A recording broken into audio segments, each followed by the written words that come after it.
The House with the presence in the Speaker's gallery of pupils and teachers from Marcha Girls Secondary School in Choma District. Madam Speaker, on behalf of the National Assembly of Zambia, warmly welcome the guests to the National Assembly of Zambia. In the second announcement, Madam Speaker informed the House that in accordance with Article 80 of the Constitution of Zambia, Amendment Act number 2 of 2016 and Standing Order 188 of the National Assembly of Zambia Standing Orders 2021, selected members of Parliament would constitute the Standing Orders Committee for the third session of the 13th National Assembly.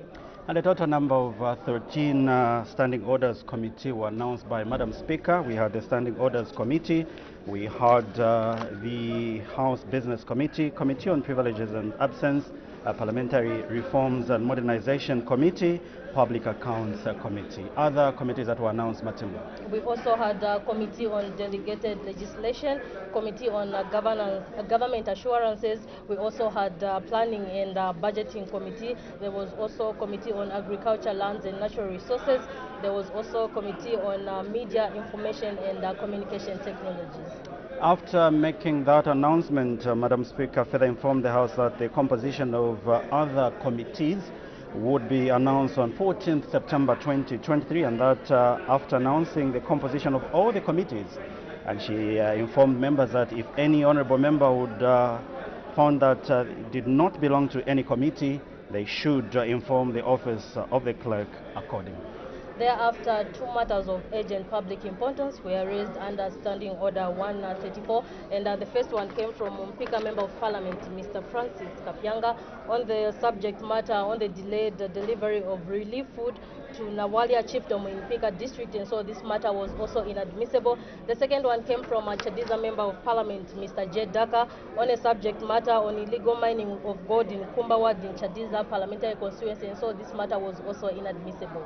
The House did proceed to consider questions for oral answer number 16 to 18 under Standing Order 74, and the House did consider the Criminal Procedure Code Amendment Bill, National Assembly Bill number 19 of 2023, and it was presented by the Minister of Justice, and this bill seeks to amend the Criminal Procedure Code and read the first time and referred to the Committee on Legal Affairs, Human Rights and Governance for examination until Wednesday, 11th October 2023. The Minister of Justice also presented the Penal Code Amendment Bill, National Assembly Bill number 20 of 2023, which seeks to amend the Penal Code, and this bill was also read the first time and referred to the Committee on Legal Affairs, Human Rights and Governance for examination until Wednesday, 11th October 2023. So that's part of business that was considered on the floor of the House yesterday, and the House did adjourn at 17:37 hours. Let's quickly shift our attention and look at what is expected to be considered on the floor of the House. And just before we do that, we'd like to congratulate all deserving members of Parliament that have been awarded today. National Assembly did held the first inaugural awards awarding deserving members of Parliament. So we do have questions for oral answer under Standing Order 74. Details of those questions, Matimba. The first question, which is question number 19, will come from Luponsoshi, Member of Parliament, Mr. Emmanuel Musonda, and he's directing his question to the Minister of Energy. He wants to find out how many kilowatts of power ZESCO Limited was exporting as of July 2023, following the commissioning of the Kafue Goja Lower Power Station.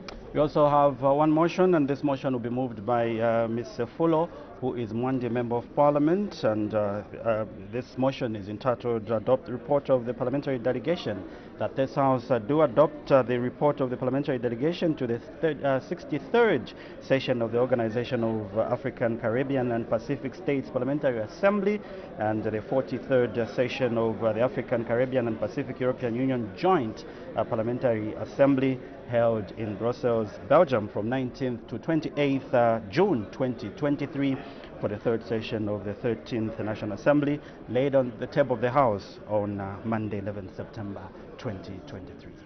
And so on your screen is Madam Speaker's procession making its way to the chamber. Stay tuned right here on Parliament Television, even as we continue bringing Parliament closer to you. Good afternoon.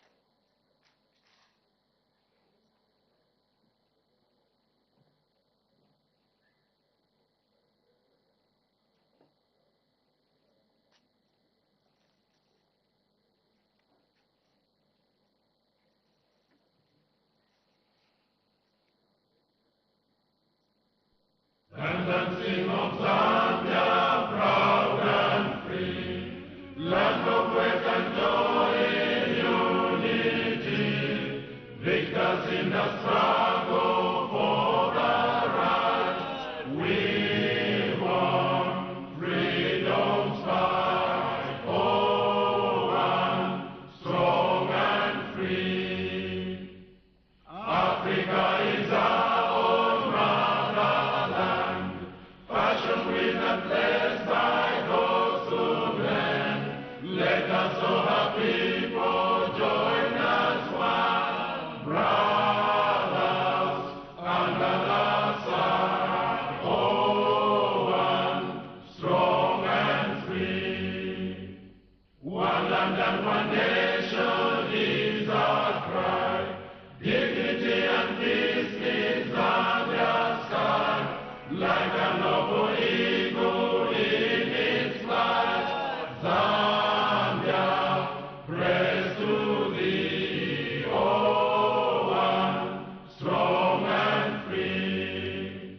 Praise be to God, praise be, bless our great Zambia, Zambia, Zambia. Green and we stand under the flag of our land. Zambia, praise to thee, oh, one, strong and free. Prayer. Almighty God, who in your infinite wisdom and providential goodness has appointed the offices of leaders and parliaments for the welfare of society and the just government of the people, we beseech you to consider with your abundant favor us, your servants, whom you have been pleased to call to the performance of such important responsibilities in this land.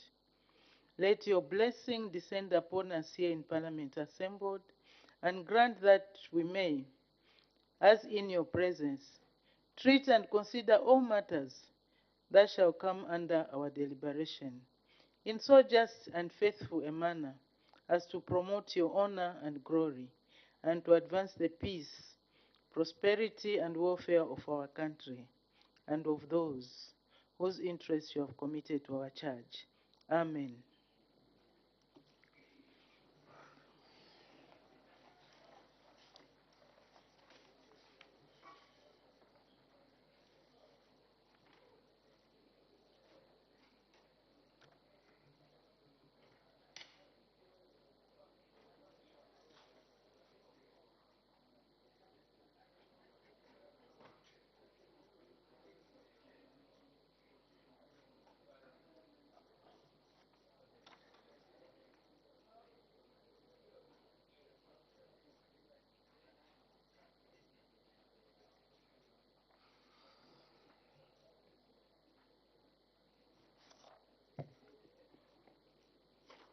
I have two announcements to make.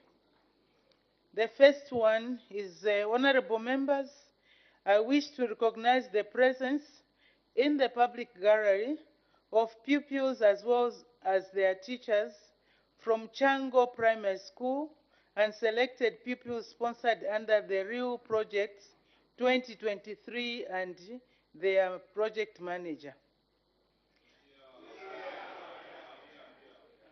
On behalf of the National Assembly of Zambia, I warmly welcome our visitors in our midst. Thank you. You may take your seat. Chango, the Chango Primary School. I don't know which district is this, Chango?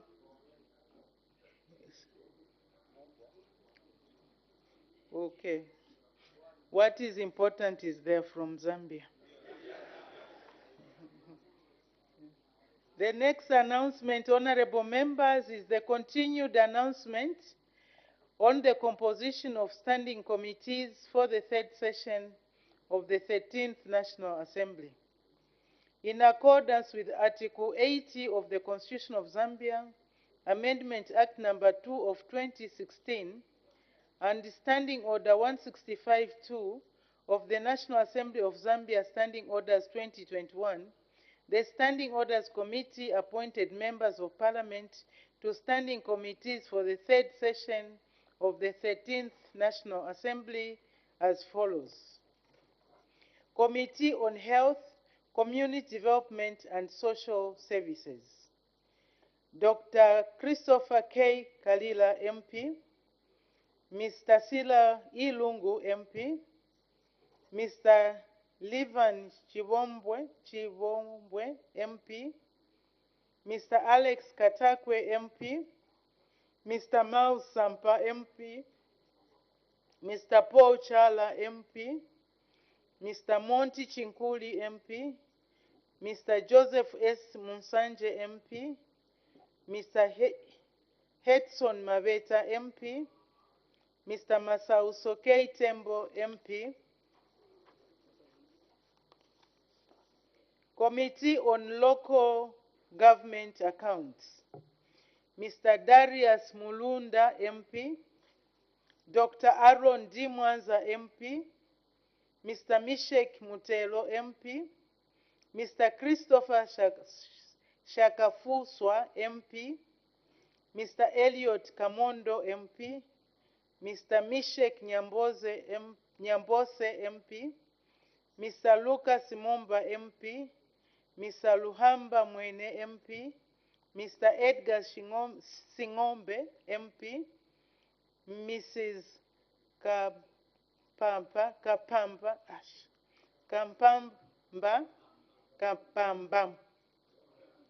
S. Mulenga, MP. I apologize to Honorable Mulenga for this. I'm still not, I don't know why I can't get used to pronouncing her name, but I'll get there. Committee on Local Government, Housing and Chiefs Affairs. Mr. Newton Samakai, MP. Mr. Gift S. Sialuvalo, MP. Mr. Christopher Kangombe, MP. Mr. Twambo E. Mutinta, MP. Mr. Kavaso Kapampi, MP. Mr. Anthony M. Kasandwe, MP. Mr. Kenny Siachisumo, MP. Mr. Nixon Chilangwa, MP. Mr. J. E. Banda, MP. Reverend Given Katuta, MP. Committee on National Economy, Trade and Labor Matters. Mr. Kaweti Chewe, MP. Ms. Siveso K. Sefulo, MP. Mr. Joe Chibuye, MP. Mr. Ronald K. Chitotela, MP. Mr. Derek Chilundika, MP. Mr. Gift S. Sialuvalo, MP. Mr. Davison Mungandu, MP. Dr. Simon Mwale, MP. Mr. Wesley Kolala, MP. Mr. Walusa Mulaliki, MP. Committee on National Security and Foreign Affairs. Brigadier General Morgan S. Sitwala, MP, retired. This is not Mrs., definitely. Miss Sibongile Mwamba, MP. They've put Mrs. I don't know when she got married. Mr. Cliff Mpundu, MP. Mr. Lusale J. Simbao, MP. Mr. Derek Chilundika, MP. Mr. Mishek Mutelo, MP. Mr. Yota Mutayachalo, MP. Mr. Philemon Twasa, MP. Mr. Christopher Chibuye, MP. Mr. Mubika MP. Committee on Parastatal Bodies. Mr. Brian Kambita, MP. Ms. Julian Nyemba, MP. Mr. Muvita B. Anakoka, MP. Mr. Anton M. Kasandwe, MP. Mr. Vumango P. Musumali, MP. Mr. Stephen Kampyongo, MP. Mr. Binwo Mpundu, MP. Mr. Robert M. Chavinga, MP, Mr. Herbert Mapani, MP, Mrs. Mutinta C. Mazoka, MP. Committee on Cabinet Affairs. Mr. Andrew Lubosha, MP, Mr. Siveso Sefulo, MP, Mr. Oliver M. Amutike, MP, Mr. Darius Mulunda, MP, Mr. Christopher Shakafuswa, MP, Mr. Kalie M. Mandandi, MP, Dr. Christopher K. Kalila, MP, Reverend Given Katuta, MP, Mr. Cliff Mpundu, MP, Mr. Elias M. Musonda, MP. Committee on Transport, Works and Supply. Mr. Muvika Muvika, MP, Mr. Sande C. Chanda, MP, Mr. Charles Mulenga, MP, Mr. Lloyd Luvozia, MP, Mr. Frank R. Kapyanga, MP, Mr. Mutotwe Kafwaya, MP, Mr. Bernard Kanengo, MP, Mr. Elliot Kamondo, MP, Mrs. Marjorie Nakaponda, MP, Mr. Emmanuel M. Musonda, MP. Committee on Sport, Youth and Child Affairs. Mr. Akleo I.A. Banda, MP, Ms. Imelda Munashavandu, MP, Mr. Hetson Maveta, MP, Mr.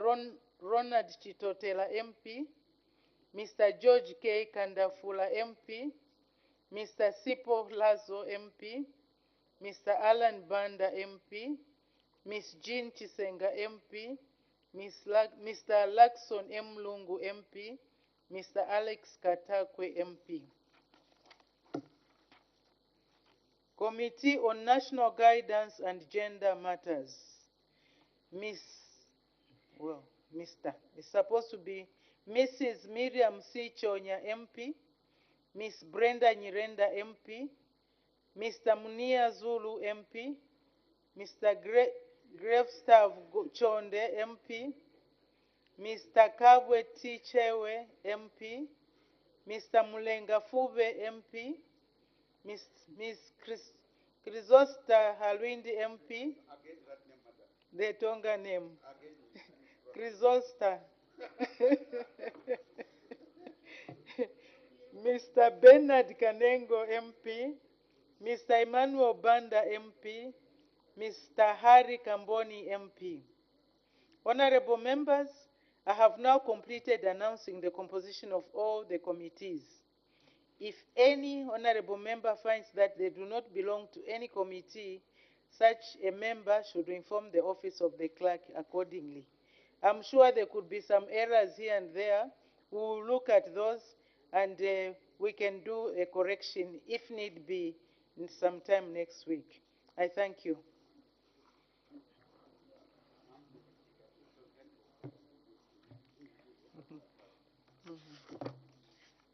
So let's make progress. The next item is I have permitted the Honorable Minister of Mines and Minerals Development to make a ministerial statement. The Honorable Minister of Mines and Minerals Development.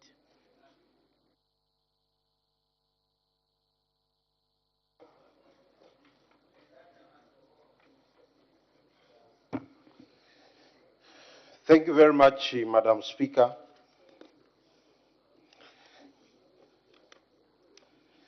I thank you for according my ministry the occasion to update the House and the nation at large on the status of Konkola Copper Mines and Mopani Copper Mines. Madam Speaker, Konkola Copper Mines KCM has been under provisional liquidation, a process that was initiated by ZCCM Investment Holdings pursuant to Section 57G of the Corporate Insolvency Act of 2017. ZCCMIH, a minority shareholder, presented a petition for compulsory liquidation in the High Court on 21st May 2019. The petition included an application for the appointment of a provisional liquidator. This was necessitated by the need to protect the assets in the interim period between presentation of the petition and determination of the matter. Following the commencement of winding up proceedings on 21st May 2019, Konkola Copper Mines has been under the full control of the provisional liquidator. As you may recall, on 7th September 2022, ZCCM Investment Holdings PLC, Vedanta Resources Limited, Vedanta Resources Holdings Limited, and Konkola Copper Mines PLC, provisional liquidator, entered into a written agreement to suspend the hearing of the disputes between the two parties, Vedanta Resources on one hand and ZCCM IH on the other, to pursue amicable settlement of the disputes.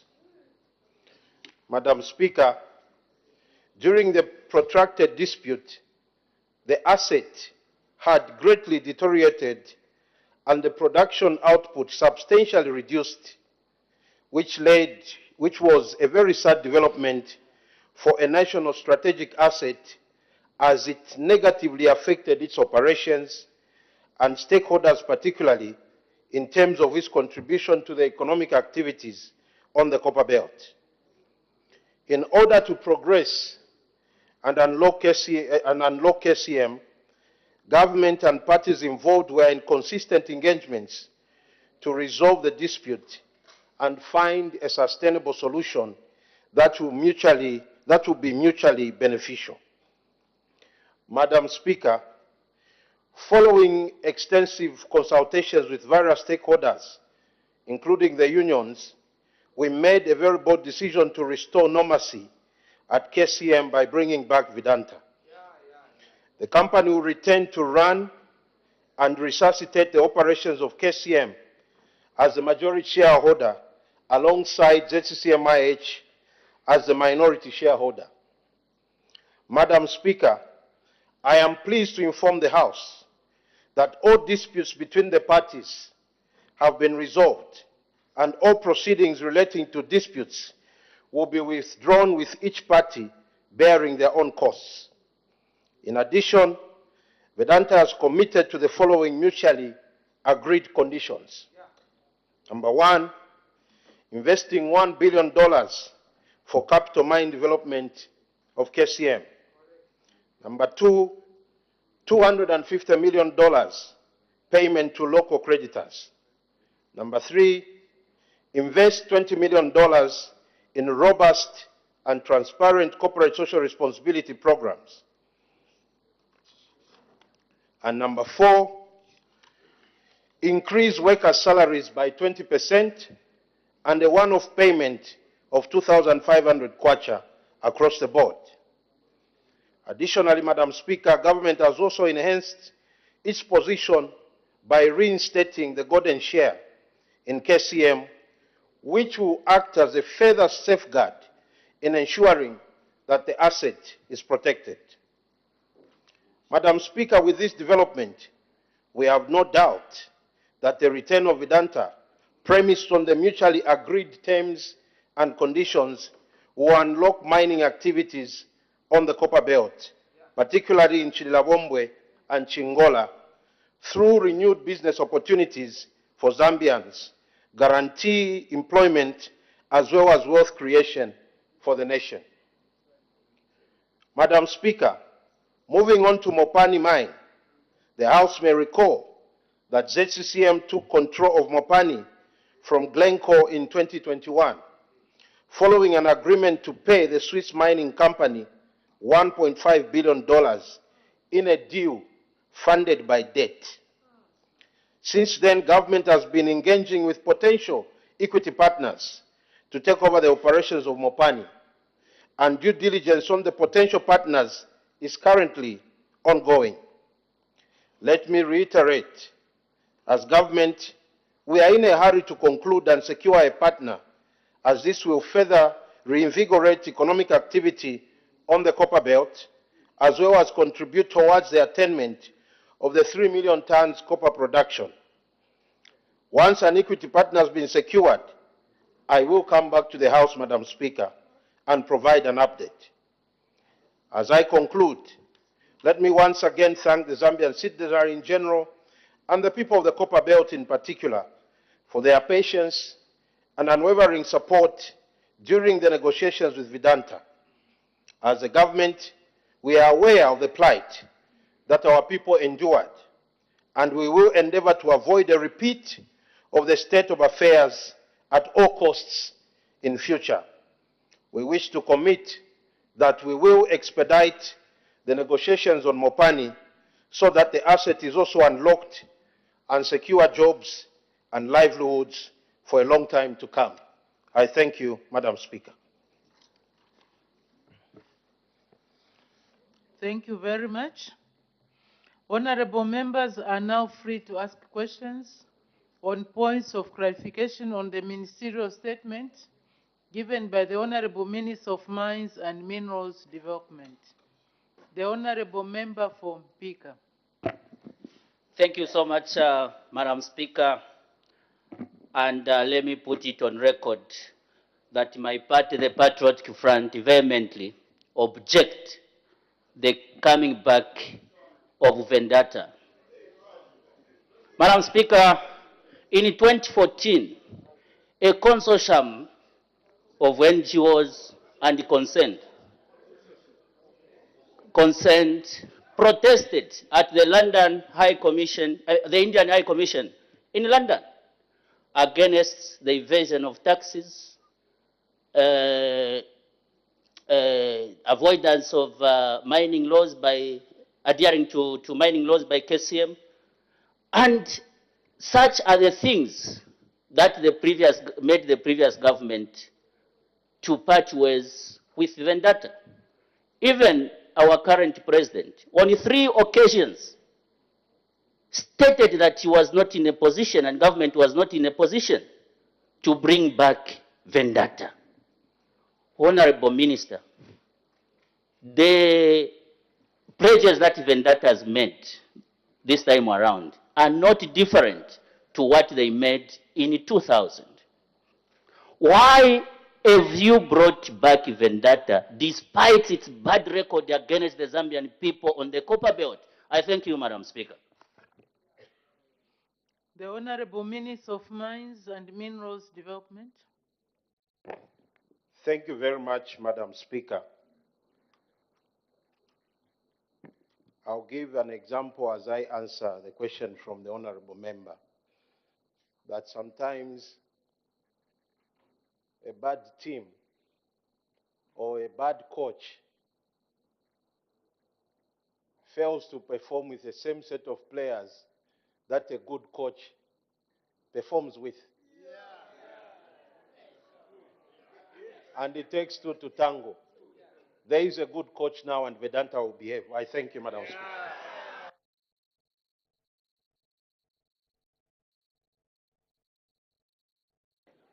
Thank you. The Honorable Member for Mufurira. Thank you very much, Madam Speaker. Indeed, the people of the Copper Belt and the people of Zambia would be interesting to see how the Vedanta of UPND will be different from the Vedanta of PF. So people are very keenly looking forward to see the difference. Honorable Minister, during the Sunday interview on ZNBC, you are quoted to have stated that Vedanta is not expected to make profits for the next 4 years. We have also read in the international media that Vedanta, the holding company, is highly indebted and is seeking refinance for the group as a whole. Given these financial challenges that have come to the fore, how is Vedanta going to fulfill the pledges and the commitments that have been signed and committed to the people of Zambia? Thank you, Madam Speaker. The Honorable Minister of Mines and Minerals Development. Thank you, Madam Speaker, and thank you, Honorable Member. It is not correct to say that I said Vedanta will not make a profit in 4 years. Please go and listen to the interview again. Madam Speaker, the question asked by the honorable member, when you are dealing with any businessman, if there are businessmen here, show me a businessman who has no debt. What is important is to do your financial due diligence and put conditions in place that will make sure they fulfill. If they don't, there is a deemed offer that will trigger and will get back the mine. I thank you, Madam Speaker. The honorable member for Kabwata. Thank you, Madam Speaker. Honorable Minister, you and I understand that Vedanta was actually placed under receivership. Now, I wanted to find out, because you may know from the past, from the time Vendetta was placed under receivership, there were stories that the assets of that mining company were actually looted by either members of a political party and other Zambians, including the liquidator. I wanted to find out, what action are you going to take for those that were involved in the loot of the assets of Vendetta? The Honorable Minister of Mines and Minerals Development. Thank you very much, Madam Speaker, and thank you, honorable member. It is true that there are suspicions of looting during the time of provisional liquidation.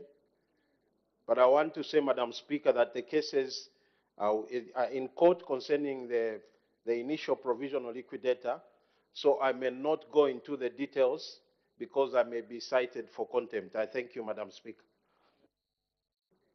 The Honorable Member for Kantanshi. Most grateful, Madam Speaker. Thank you, Honorable Minister, for your speech, or your statement to the House. I just wanted to find out, I have been following your media pronouncements in as far as trying to inform the nation about the deal that you have acquired or you have made available in terms of Vendetta coming back.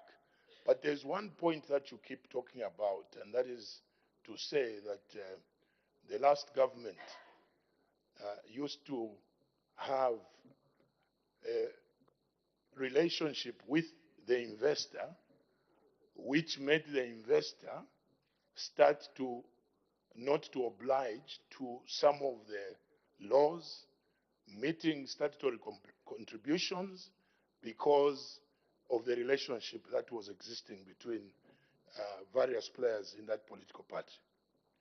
Now, those are very serious observations that you have been talking about. I would like to find out how the New Dawn government is going to immune itself from those issues you have been talking about that led Vendetta to end up the way it ended up. I thank you, Madam Speaker. The Honorable Minister of Mines and Minerals Development. Thank you very much, Madam Speaker, and thank you, honorable member, for that question.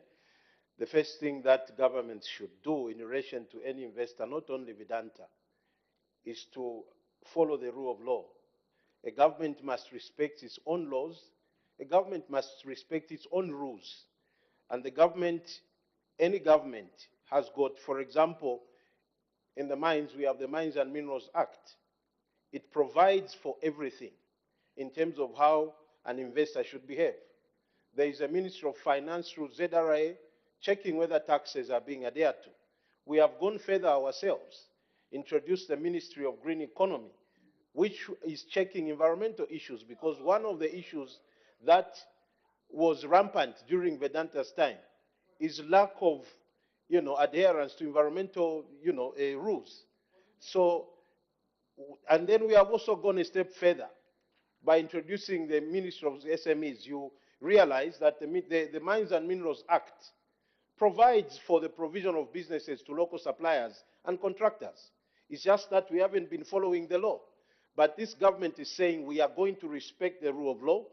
We implement the law to the latter. Anyone found wanting in terms of going to invest, to bed with any investor, will be dealt with. I think that His Excellency the President has shown the way. I thank you, Madam Speaker. The Honorable Member for Chama North. Thank you, Madam Speaker. Thank you, Minister, for that ministerial statement. Minister, I'm alive to the fact that trade unions in the mining industry petitioned the previous government to get rid of Vendetta because of failure to meet previous investment pledges. Now, this company is pledging to give 20% salary increment to the miners without engaging trade unions in the mining industry. Don't you think that by coming up with that 20%, this company is trying to undermine the collective bargaining process? The Honorable Minister of Mines and Minerals Development. Thank you very much, Madam Speaker, and thank you, Honorable Member. If you've been following how the discourse on Vedanta, we are always with the unions. As a matter of fact, KCM employees haven't had a salary increment for 5 years. So on the table was that offer, and we had to discuss and debate that really they need an immediate salary increment, but that will not be the end. Now a door will be opened because reinstatement means now unions can engage. Because previously unions couldn't engage, they were nowhere near the asset. Right now, they have been reinstated, and now the unions can engage even beyond the 20%. They have the freedom to do that. We have opened the way in the negotiations, and they can go beyond the 20%. I thank you, Madam Speaker. The Honorable Member for Shiwangandu. Thank you so much, Madam Speaker. Honorable Minister, we appreciate your ministerial statement. And just for the purpose of our people listening to us, this Vedanta, the investor, came into this country between 2003 and 2005, after Anglo-America pulled out of the KCM. And at that point, they took some undertakings in terms of obligations that they were going to fulfill. And this is the investor, Madam Speaker, who is known to have gone to the world, bragging about how he bought that investment for a song. It's in, records are there, and people have been able to access that. You cited the law which ZCCM-IH utilized to get KCM into liquidation. This has been a build-up period. You stood there, Honorable Minister, assured in this August House, and no one else, that Vedanta has been assessed to be a very unreliable investor and that you were not going to consider. Here, we can extract the verbatim. He's here, Madam Speaker, Honorable Minister. We have looked at the figures that you have given in terms of what Vedanta is now pledging.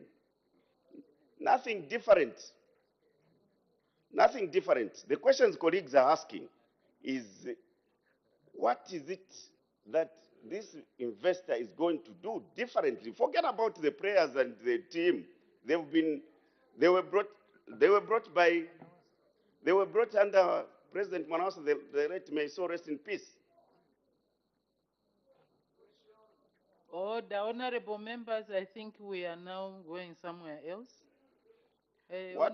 Honorable Member for Shiwangandu, ask your point of clarification. I think you have done enough opening remarks. The point of clarification we are seeking from the Honorable Minister, what guarantee do we have that he won't come back here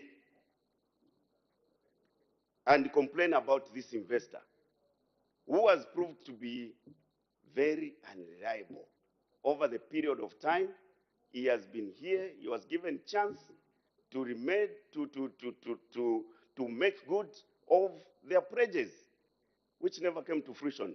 And as a result, this CCMIH had to revoke the provisions that they thought were to be revoked, and PF government supported ZCCMIH. What guarantee do we have, Honorable Minister, that you won't come back and change just as you have changed from the position you gave to this August House. I thank you, Madam Speaker. Thank you. The Honorable Minister of Mines and Minerals Development. Madam Speaker, thank you very much, and thank you, Honorable Member. I want to put it on record that I have never come here to give a statement. This is the first statement, Madam Speaker, we are giving on the reinstatement of Vedanta. So I don't know where the Honorable Member is referring to. This is the first time that we are doing this statement. The guarantee, Madam Speaker, the challenge, sometimes I'm tempted to say a lot of things, but I want to avoid today. The challenges of Africa, Madam Speaker, and Zambia in particular, are leadership problems, nothing else. Misbehavior of investors is highly dependent on the culture that a particular set of leaders have put in place. It takes two to tango, Madam Speaker. Governments put in place institutions that should be able to check. And the behavior of those institutions is highly dependent on the kind of leadership politicians provide, because we are the policy makers. We make policies, but we also make sure that the policies that we make are implemented, adhered to. That's why we are leaders. So if an investor, Madam Speaker, sees that this government, particular government, is going to bed with us, why should they behave and probably adhere to environmental issues? Why should they behave and probably do mine development rather than start trading the way Vedanta was doing it? We have agreed, Madam Speaker, together with a team of ministers, including Minister of Justice, we have put conditions that can easily trigger their going out in a smart way, because we are a smart government. So if they misbehave in the very first year, it will trigger what we are calling a deemed offer. And they'll go in a very smart way, with no fighting of provisional liquidation and bringing people to run the mine that will just create a cash cow. I thank you, Madam Speaker. The Honorable Member for Pambashe. I thank you, Madam Speaker. Madam Speaker, we are dealing... Honorable Member for Pambashe, sorry, before you... Honorable Member for Lunte, what's the point of order? Thank you so much, Madam Speaker, for according me this point of order based on Standing Order number 65 on the Honorable Minister of Mines and Minerals Development, who is on the floor of the House. Madam Speaker, a good coach offers good lessons to players. And the players are taught how to maneuver and deliver products that are credible products, I must say. Madam Speaker, if that player is under a good coach, and the good coach ensured that... Order, Honorable Member, go to your point of order. This is where I'm going. What has been breached? Don't debate. This is where I'm going straight there. Straight. The straight Speaker, line seems to be bending on a lighter note. Proceed. Well, you always provide guidance on a lighter note, Madam Speaker. So if that player is under a good coach who provided an environment for that player to select an investor who is ethical, how is it that the Honorable Minister was able to select a player who behaved badly, wrongly, who behaved fraudulently, just because, Madam Speaker, there was bad leadership then? Is he in order to have refused to follow the tutorials of a good coach so as to select a credible investor for KCM? I seek your serious ruling, Madam Speaker. Honorable Member for Lunte, I don't see what the point of order is there. You were debating now and arguing against what the Honorable Minister was saying.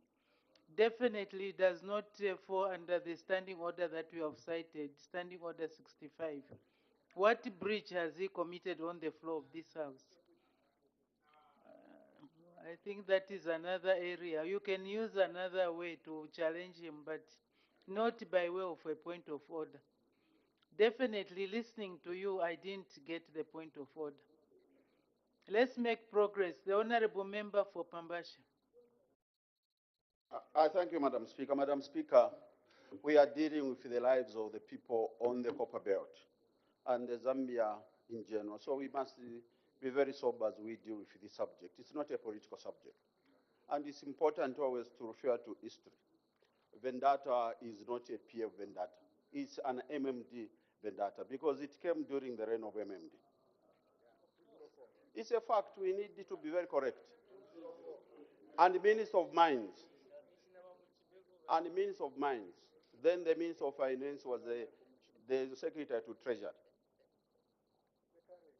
Yes, he was Secretary to Treasury at that time. Now that the provisions that the vendetta came under are different from now, and they've signed an investment pledge of $1 billion to be fulfilled in the period of 5 years. And Minister, you remember Michael Sata rose on the premise of condemning the way Vedata was treating the workers in Chingola and Chirabombo, in where you served as a mayor for PF.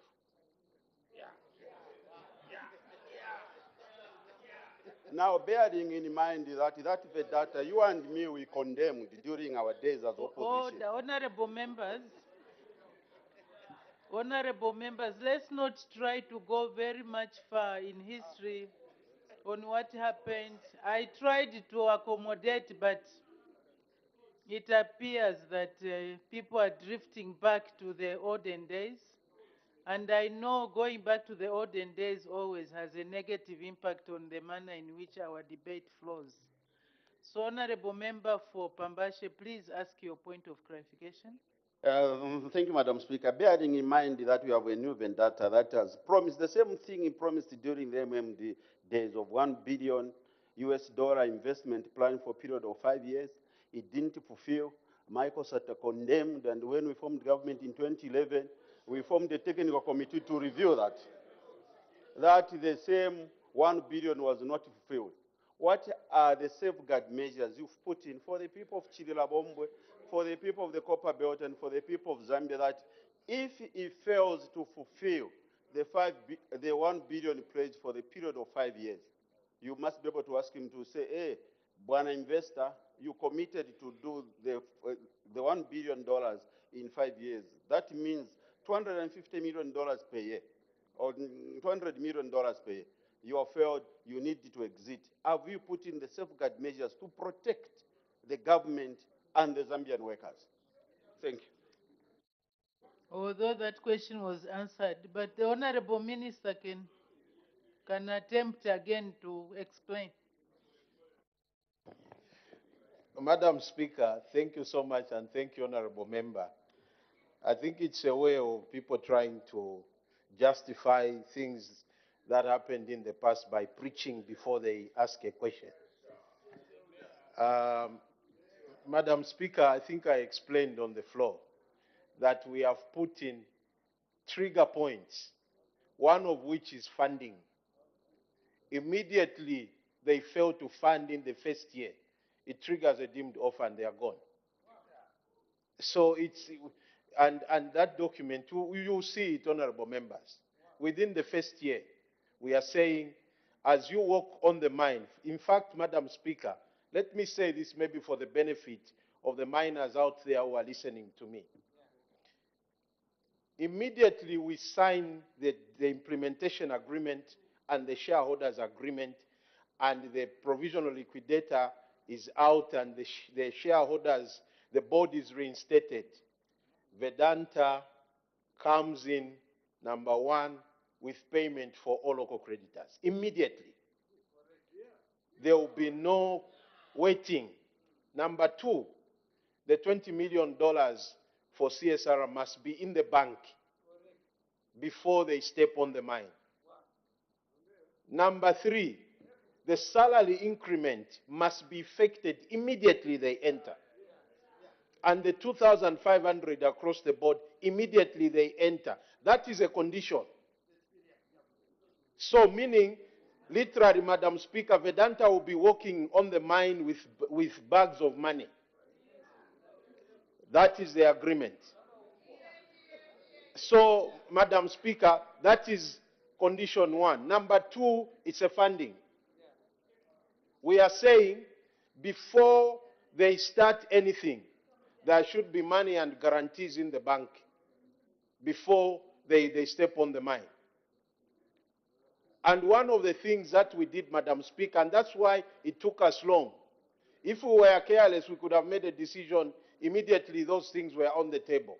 We did what we call the technical due diligence and the financial due diligence with an independent body that ascertained what money will be needed each year. And that report is there, and it is in the agreement. It is legally binding. Meaning if the money doesn't come in, it triggers the deemed offer. So those are some of the conditions. And I thank you, Madam Speaker. Thank you very much. I think the concern for the honorable members is those bags of money. Are we going to be seeing dollars flying all over? Or will the money go in the bank? Madam Speaker, that was just to make it lighter. Otherwise, the money will go to the bank. Thank you. Thank you very much. The honorable member Fonkana. Thank you. Madam Speaker,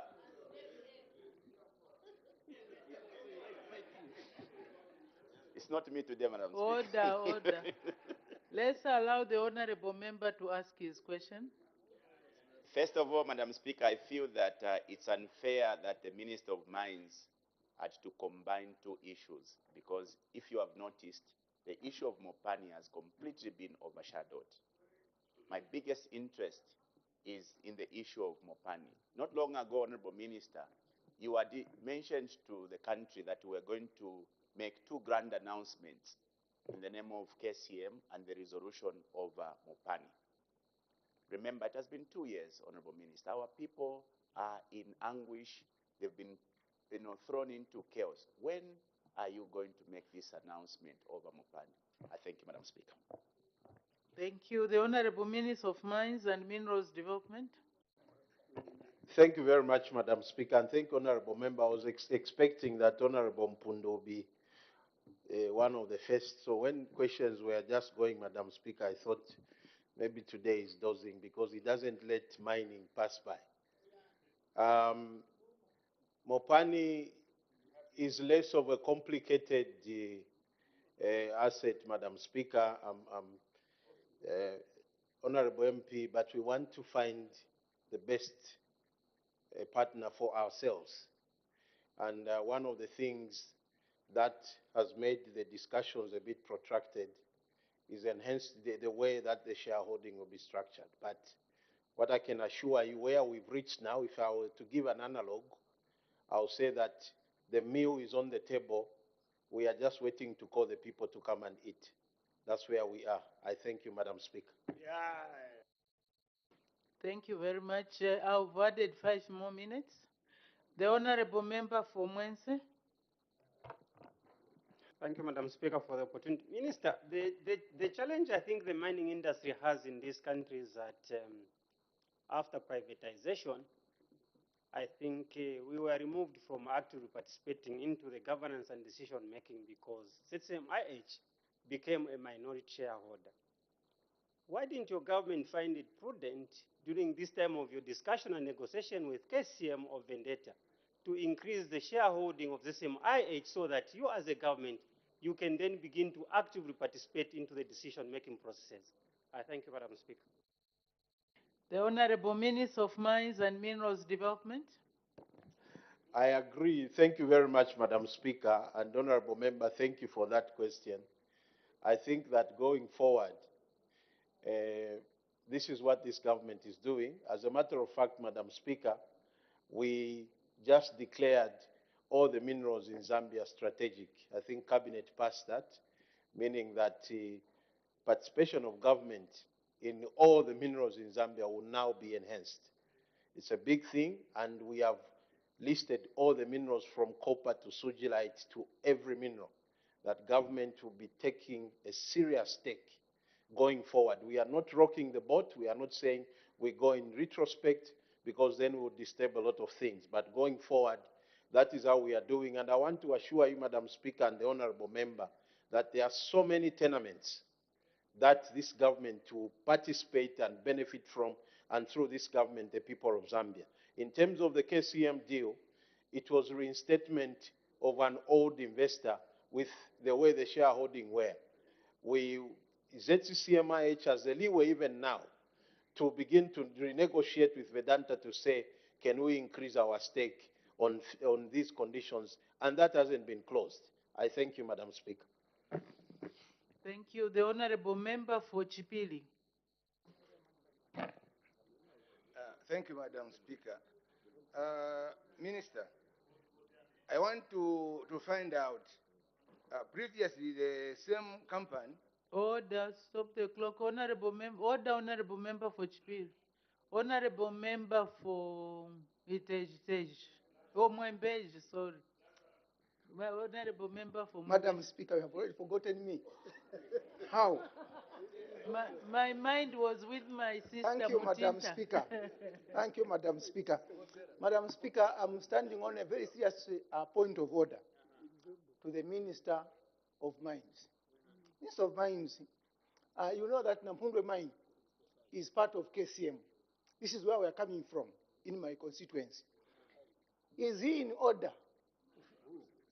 Yes, the breach is 65 years. Is he in order to just be talking wholesomely as KCM, not to explain to the people of Nampundwe whether Nampundwe mine is going to be part of the whole KCM, Konkola and Chingola? Is he in order, Madam Speaker? Thank you. Honorable Member for Mwembeshi, that's a point of clarification. It does not qualify. I saw that maybe you are not featuring here, so cleverly wanted to put in a point of order. May the Honorable Member for Chipili continue, and then when the Honorable Minister is answering the question from the Honorable Member for Chipili, he can combine with the one for Honorable Member for Mwembeshi. Thank you, Madam Speaker. Honorable Minister, I want to find out from you, the same company previously, they used to concentrate on refining, getting copper ore from other mines instead of mining within their premises. Now, my question is, what measure have you taken in place concerning that, so that, because you have already the target that you have set as a government, what measure have you put in place to ensure that the same company continues producing copper within their premises? Thank you.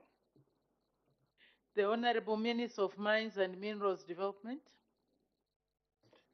Thank you very much, Madam Speaker. Honorable Member for Mwembeshi, let me clarify that KCM is Nampundwe, Nkana, Nchanga, Konkola.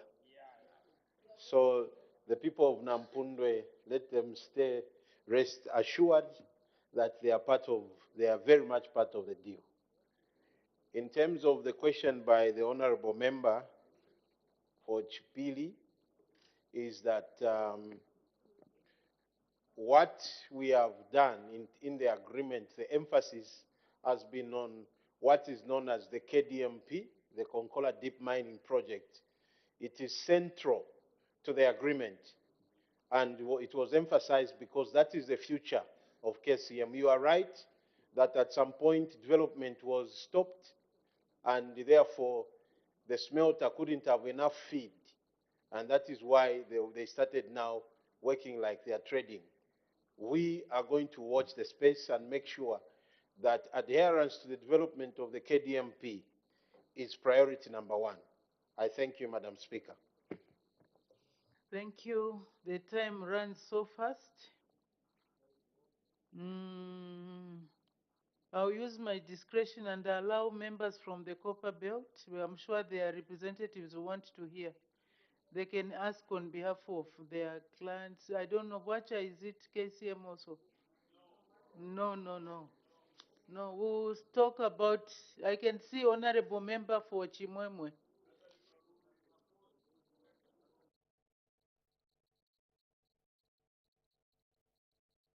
Honorable Member for Chimwemwe. Thank you very much, Madam Speaker. Minister, most contractors and suppliers are small scale, and most of them actually got loans from the banks, and they've been charged heavily because they were under the impression that KCM was going to pay them. So is Vendetta going to pay them the interest, or perhaps government has got other plans to help them with running capital? Because most of them will not have any capital. Thank you, Madam Speaker. I hope the Honorable Minister got that. The Honorable Minister of Mines and Minerals Development. Well, it's long. Madam Speaker, I'm just saying that he's speaking with the slang. Thank you, Honorable Member for Chimwemwe. All I know and the assurance I'll give to our local suppliers and contractors is that they will be paid fully. Whether it's with interest or not, no, now those are the details. The assurance we can give our local suppliers and contractors is continued business dealings with KCM. In the agreements, one of the points in the agreement is supplier contractor development embedded in the agreement as one of the checks. So that will also be checking. It's in the agreement, it's legally binding that we need supplier contractor enhancement. Actually, as a government, we are also working on a local content law, Madam Speaker, to be able to promote local participation of Zambians, to create a ceiling on what business levels can only be reserved for Zambian suppliers and contractors. I thank you, Madam Speaker. Thank you. The Honorable Member for Kankoyo.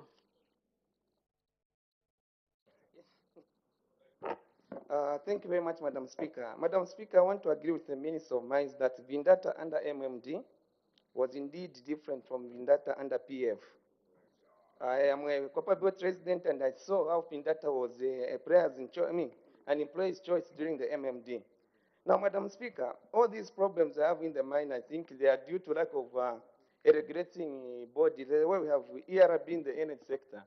In the mining sector, we need a minerals regulating authority to ensure that the adherence to what we are doing.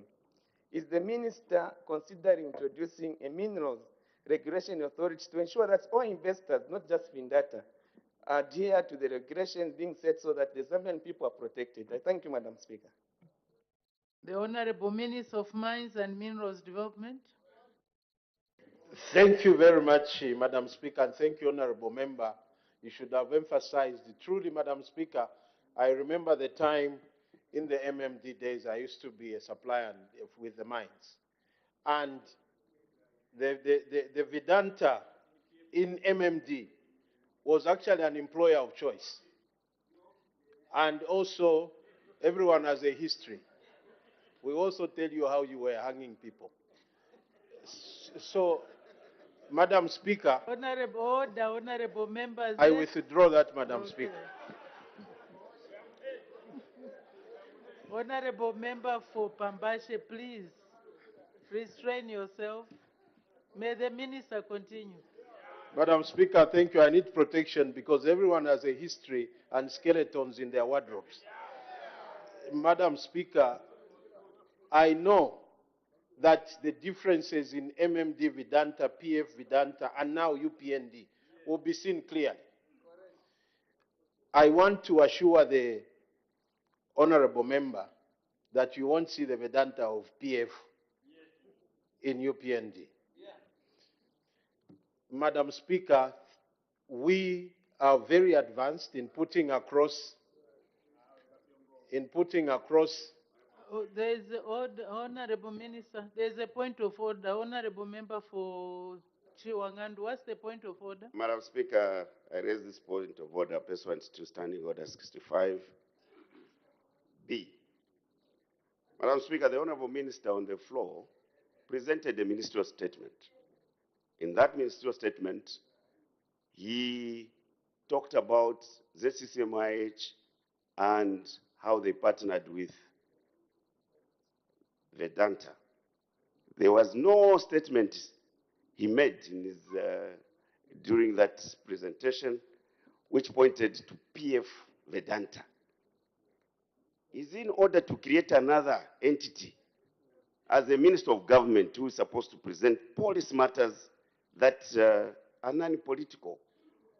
Is in order to create another entity called PF Vedanta.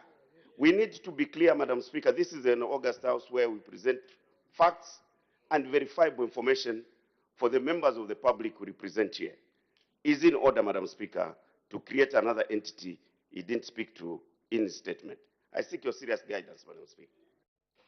Thank you very much. The honorable members, I was listening very attentively to the questions and answers. True, when the honorable minister gave his ministerial statement, he did not mention about PF Vedanta or MMD Vedanta or UPND. It's the honorable members, as they were asking questions, they started naming Vedanta in different forms. Some said UPND, some PF, some and MMD. So the honorable minister was reacting to that. And even the honorable member for Kankoyo, the question that he was asking, it was also on those lines. So the minister was reacting to those questions. So the honorable minister is in order.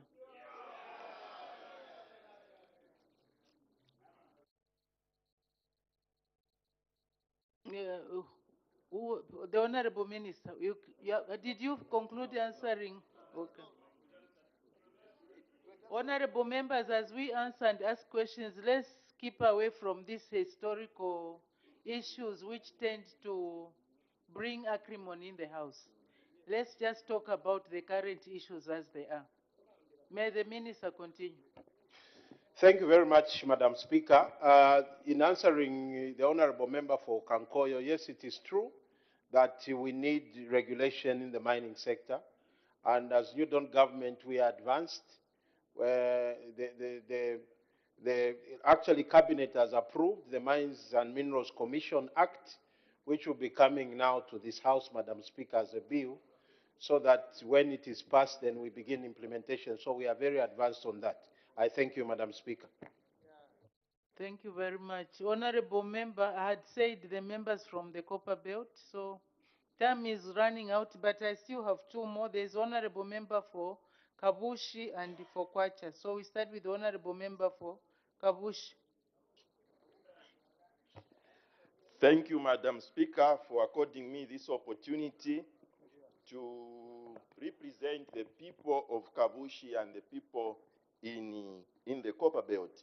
Madam Speaker, as I was seated here, I've received some text messages from the Copper Belt that the minister has confidently said that the miners in KCM, they will receive 20% increment.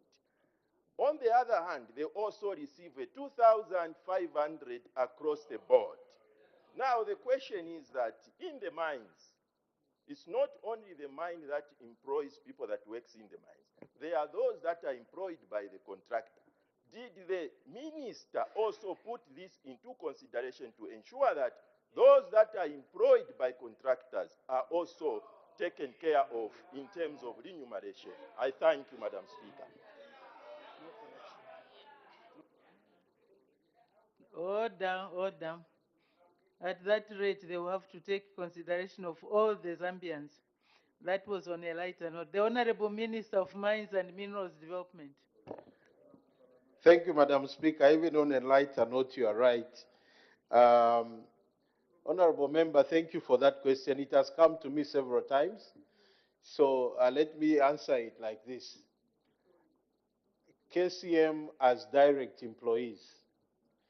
A contractor is an employee of KCM who is told to bring other people with them. So the contractors now who are contracted by KCM, they can also follow suit and increase their salaries for workers, because KCM cannot begin to increase monies for contractors because they are not contracted between KCM and those employees. So basically, it is just direct employees, Madam Speaker. But these are issues that contractors can raise and look at and see how they can escalate it to their workers. I thank you, Madam Speaker. Thank you. The Honorable Member for Kwacha. Thank you, Madam Speaker, for allowing the people of Kwacha constituency to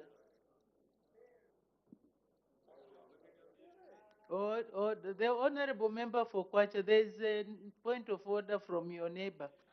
Honorable Member for Mitete, what's the point of order? Madam Speaker, thank you so very much. I'm totally sorry to my neighbor. Standing order number 65. 1, A and B.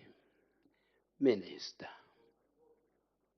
are you in order not to tell the House, and through the House, the nation, that it is better not to mine in court, but at the mine?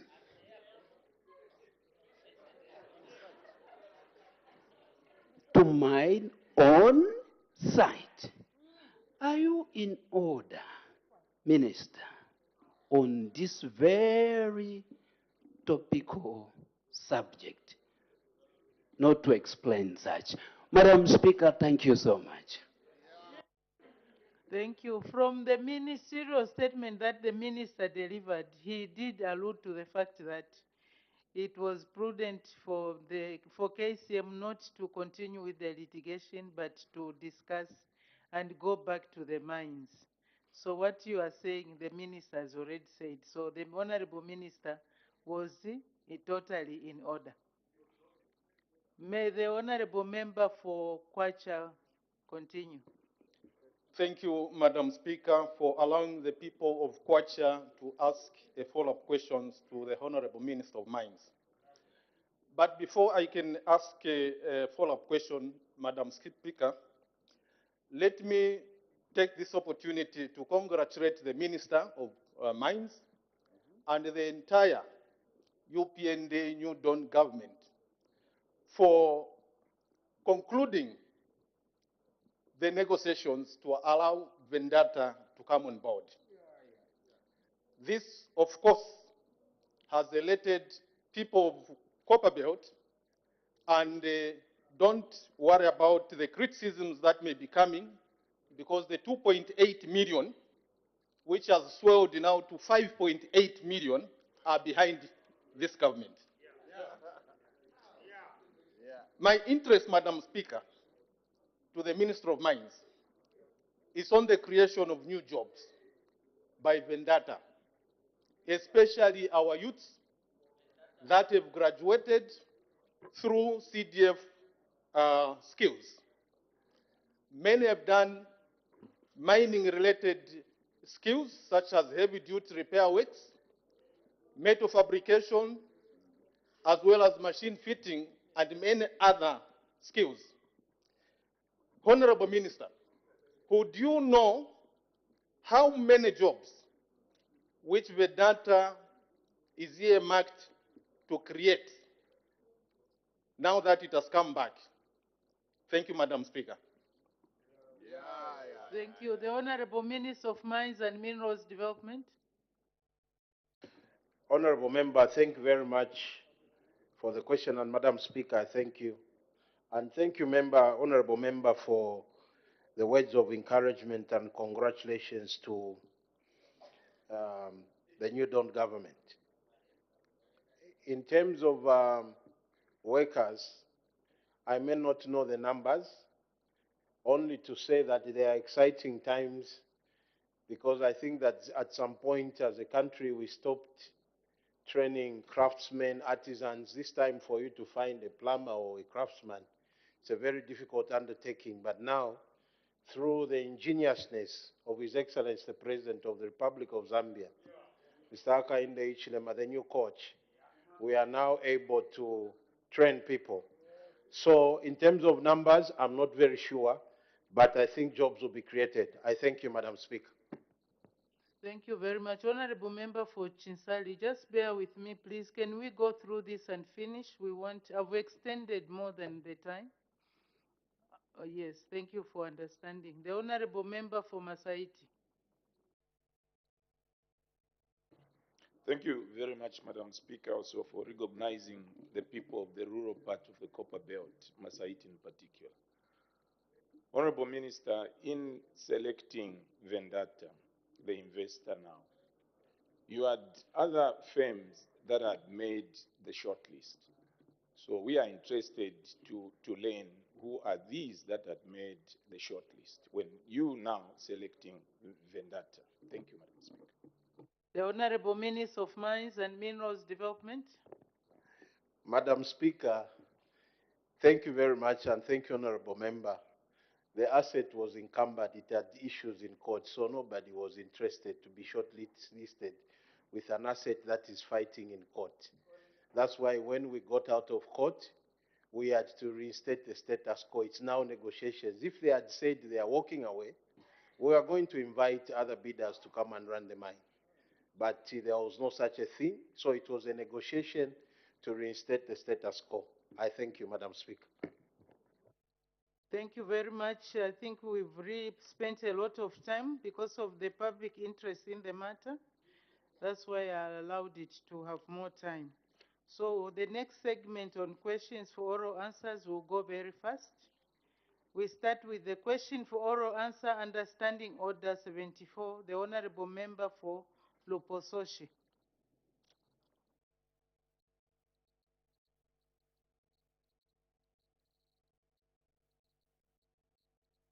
Thank you, Madam Speaker. Question 19. The Honorable Minister, question 19. 18 or 19? 19. The Honorable Minister of Energy.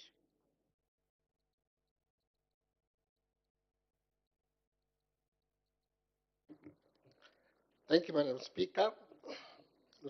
Lupososhi Parliamentary Constituency is asking the Minister of Energy one question. How many kilowatts of power ZESCO Limited was exporting as of January 2023, following the commissioning of the Kafue Gorge Lower Power Station? Madam Speaker, the answer to that is Kafue Gorge Lower Power Station was commissioned in March 2023. From March 2023 to July 2023, ZESCO exported a total of circa 1.5 billion megawatt hour. And maybe I should add to which areas these were sent to.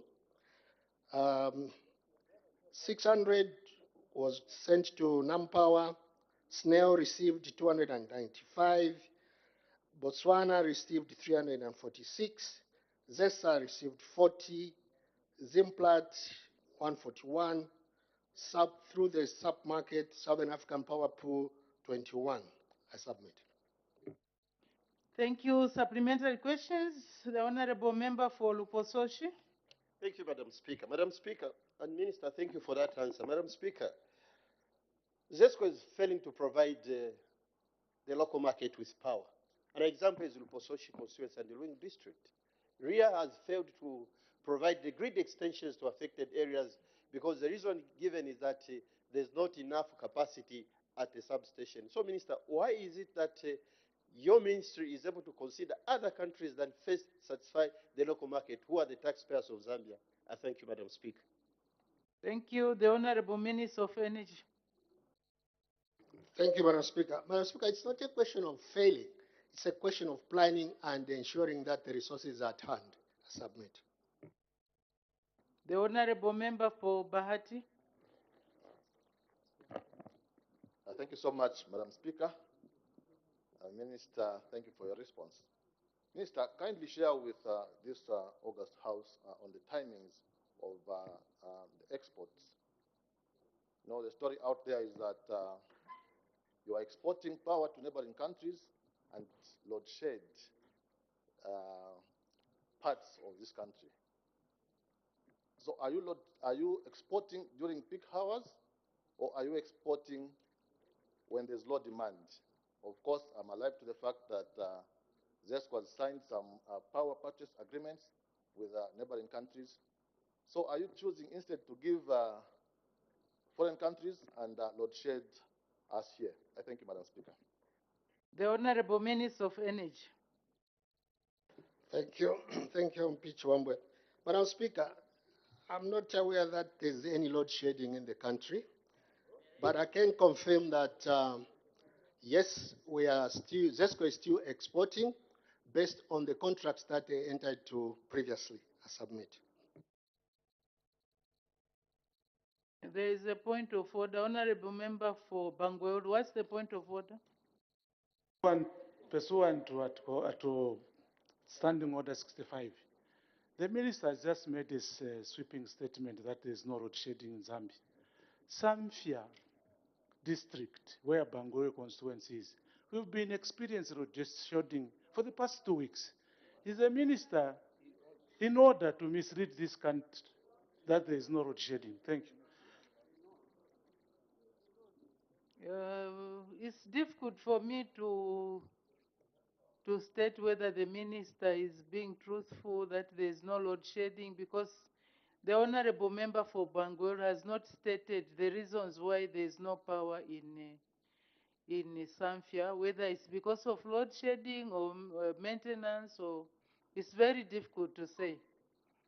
So the minister is not out of order. Can we make progress? The honorable member for Mapatizia. Thank you very much, Madam Speaker. To the Honorable Minister, sir. Yes, you have indicated that these are contracts which are there, and I think they have been existing contracts. And looking at the new power plant, which was just commissioned, we have this existing contract. What of the new connectivity, the new connections in here, especially in Mapatizia? Mapatizia, we need power because we are growing the mining sector in Mapatizia. And there's nothing changing. As far as I'm concerned, the capacity is there. What plans are there? Are we going to put new plants? Are we going to increase the capacity of the plants so that we can facilitate for the growing demand locally? Thank you. The Honorable Minister of Energy. Thank you, Madam Speaker. From what I can deduce what the Honorable Member of Parliament is asking, I think she's mixing two things here, connection and the power availability. If it is connection, it is an issue that we can look at together. She can come to our office and we see what the problems are in Mapatizia. I submit. Thank you. The Honorable Member for Chimwemwe. Thank you, Madam Speaker. Honorable Minister, climate change is there. Do you have any plans to balance the power exports with the needs of the citizen in case the water supply reduces and we experience load shedding? Thank you. Honorable Minister of Energy. Madam Speaker, it's true that climate change is there. And yes, I can confirm that this year, 2022-2023, rain season was not adequate, even though there were those flash floods. We are having plans to ensure that there's no disruption to the power generation. We don't want to see a repeat of what happened last December, I submit. The Honorable Member for Namwala. There's so many questions. Thank you so very much, Madam Speaker. Through you to the Minister. Minister, could you be in position to advise the House how much was realized from the sales that ZESCO paid? I submit. The Honorable Minister of Energy. Thank you.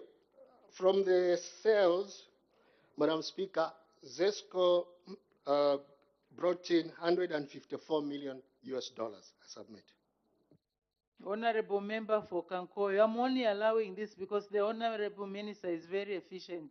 Otherwise, we would have moved to the next. So I will exhaust the Honorable Members that have indicated. I have 3 more. Honorable Member for Kankoyo. Thank you very much, Madam Speaker. Madam Speaker, during the road shedding we had last year, the government had entered in an agreement with the Republic of Mozambique the Republic of Mozambique for the government to be able to import power from that country.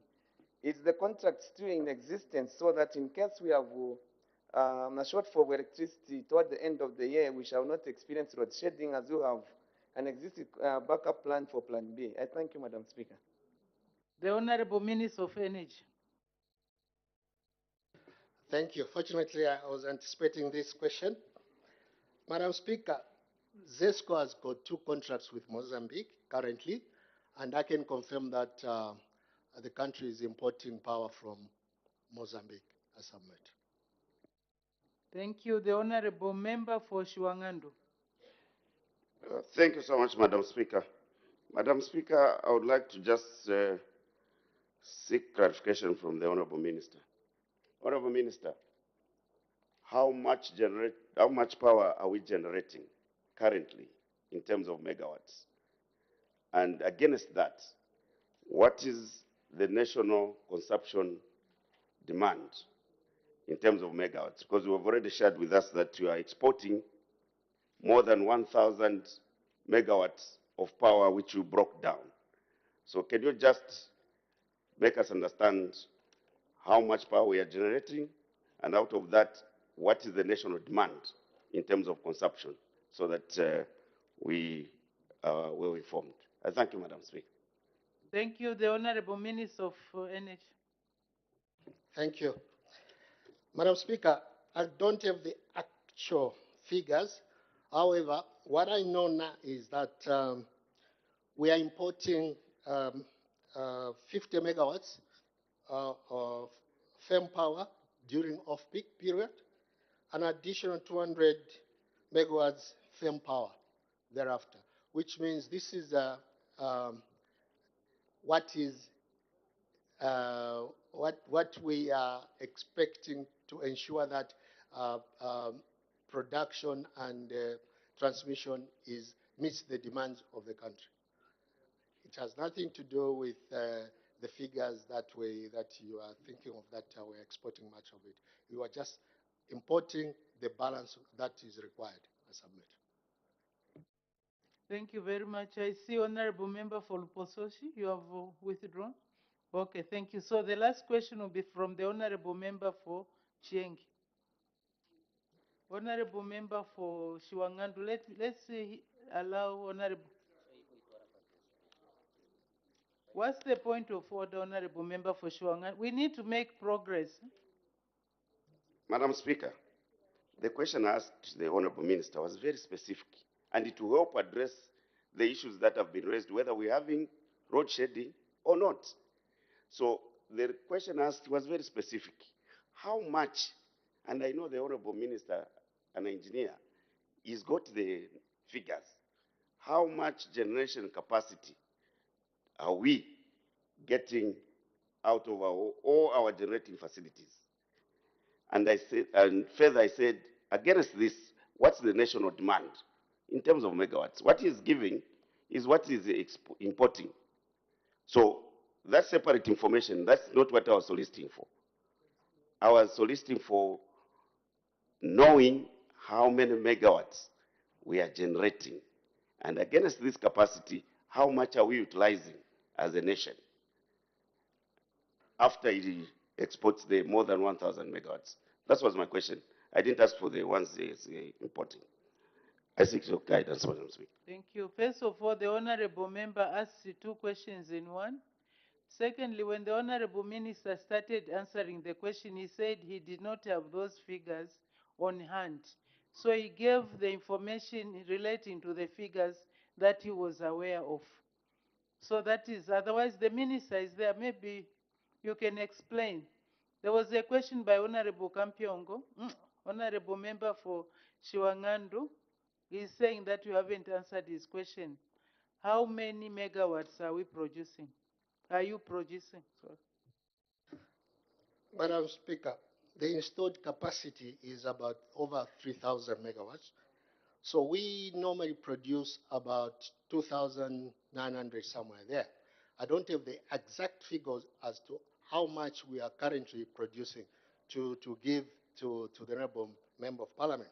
However, I'm sure, and the accurate figures that I've got is that we are importing a maximum of 200 megawatts from Mozambique currently, and there is no load shedding. If there will be any load shedding, Madam Speaker, I'll come back to this House and announce that we are going to effect load shedding, but we are trying by our level best to ensure that we don't have a repeat of what happened in December. I submit. Thank you. Honorable Member for Shwangandu, if you are not very clear, you can still ask the Honorable Minister to give further details. The Honorable Member for Chiengi. Thank you, Madam Speaker, and allow me to congratulate those who got awards. Congratulations. Madam Speaker, the minister may say that there's no load shedding. I don't know if you can allow me to show him all the complaints that I've been sending to ZESCO. Even last night, deliberately, I went live in darkness to show the world that we are having this challenge every day. We have hours where we are load shedded. So I want to find out why the minister would insist that there's no load shedding. This has been going on for the past 2 weeks since I came back. Now, the question I have is, why do we have to export and import when we are depriving the locals of what they should get in Zambia? I thank you, Madam Speaker. Thank you. The Honorable Minister of Energy. Thank you. Madam Speaker, I think we need to differentiate between political statements and terms compared to technical statements. There is a big difference between load shedding and technical faults. Probably what is happening in Chiengi is technical faults, and you cannot put that to load shedding. At the same time, I did mention that we are exporting due to running contracts that ZESCO entered into with these foreign countries. I submit. The Honorable Member is saying she was referring to Chamba Valley. Is there any load shedding in Chamba Valley?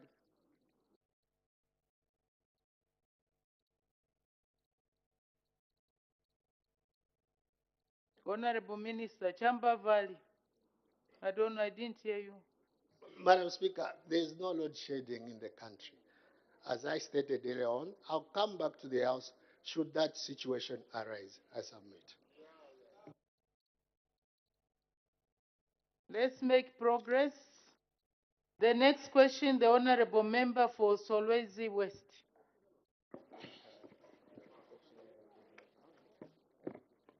Thank you, Madam Speaker.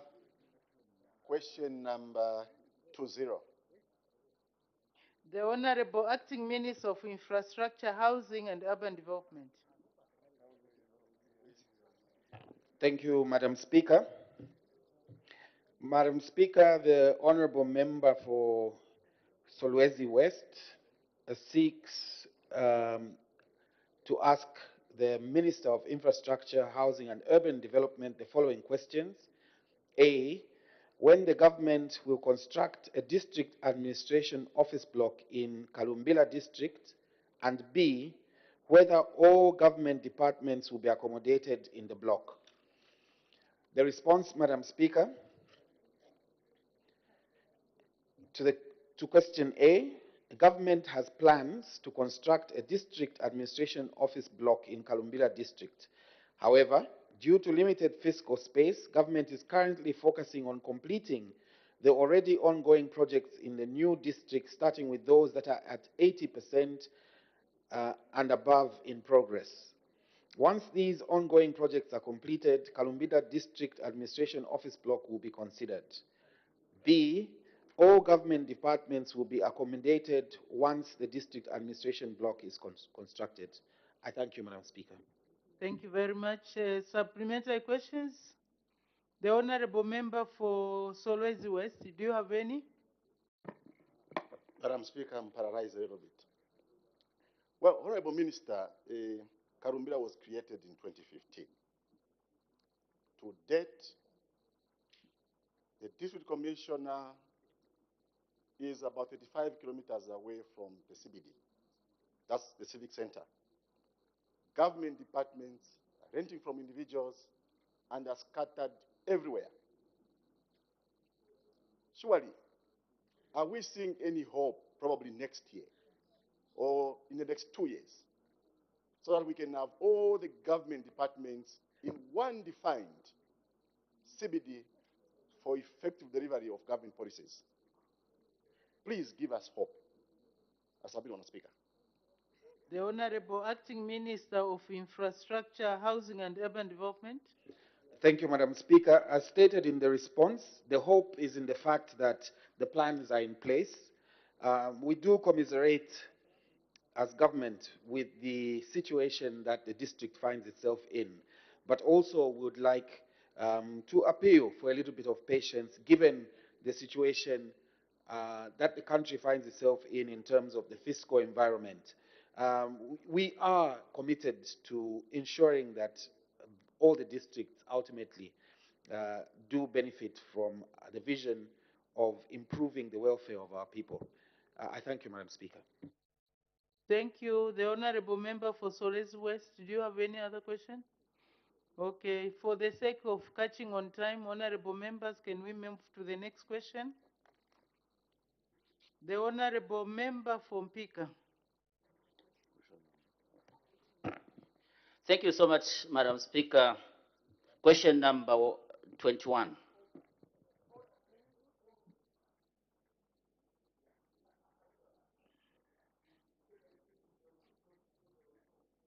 I didn't see that. The Honorable Member for Solwezi, is it? Mwinilonga, what are you? You are visiting? Okay, he's visiting his neighbors. Okay, the Honorable Acting Minister of Infrastructure, Housing and Urban Development. Thank you, Madam Speaker. The Honorable Member of Parliament from Pika, Mr. Kapeanga, asks the Ministry of Infrastructure, Housing and Urban Development the following questions. A, when the construction of phase 2 of the Michael Chilufya Sata Hospital in Pika will commence, and B, what the cause of the delay in completing the project is. The response, Madam Speaker. A, the construction of phase 2 of Michael Chilufya Sata Hospital in Pika district commenced in 2015. The project stalled due to funding constraints. The project will resume in the fourth quarter of 2023 and is expected to be completed by the end of the first quarter of 2024. B, as stated above, the cause of delay in completing the project has been lack of funds. Madam Speaker, I thank you. Thank you. Supplementary questions? The Honorable Member from Pika, do you have any? Thank you so much, Madam Speaker, and thank you, Honorable Minister, for that submission. Let me just appeal that the completion be done as soon as possible, as it is posing a very serious challenge owing to the population of our district. Mpika has a population of 149,000, and that facility is supposed to serve as a referral hospital. I thank you, Madam Speaker. Thank you very much. That was an appeal. I'm sure the Honorable Minister has gotten that appeal, and we make progress. So you want the Honorable Acting Minister of Infrastructure? Thank you, Madam Speaker. Without taking too much time, the appeal is duly noted. And by way of reassurance to the people of Mpika, I would like to inform the Honorable Member that, in fact, negotiations for a new contract price in view of currency fluctuations have been completed, and I am aware that the addendum to the contract is with the Ministry of Justice, Madam Speaker, for approval. Thank you. Thank you very much. Next question, the Honorable Member for Chiengi.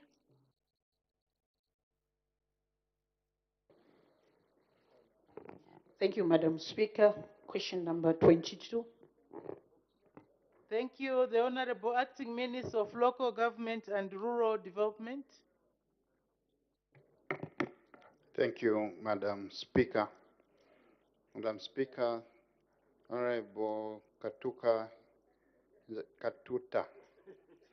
asked the Minister of Local Government and Rural Development, A, whether the government is aware that people in Chiengi parliamentary constituency are encountering challenges in registering cooperatives through the e-platform due to poor internet connectivity, thereby preventing them from applying for constituency development fund and other empowerment programs. B, if so, what measures are being taken to resolve the problem?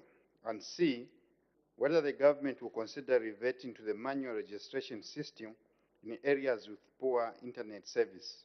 Our response, Madam Speaker, is that indeed government is aware that there's poor internet connectivity in Chiengi and in many other rural areas, and this creates challenges in accessing government services provided through the internet, such as the registration of cooperatives. B, government through the Ministry of Technology and Science and other relevant institutions is working on improving internet connectivity countrywide in line with the National Electronic Government Plan 2023 to 2026.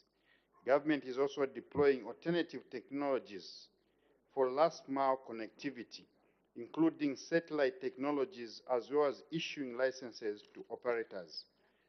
Indeed, government's plan is to promote deployment of these technologies to unsaved and underserved areas across the country, including Chiengi.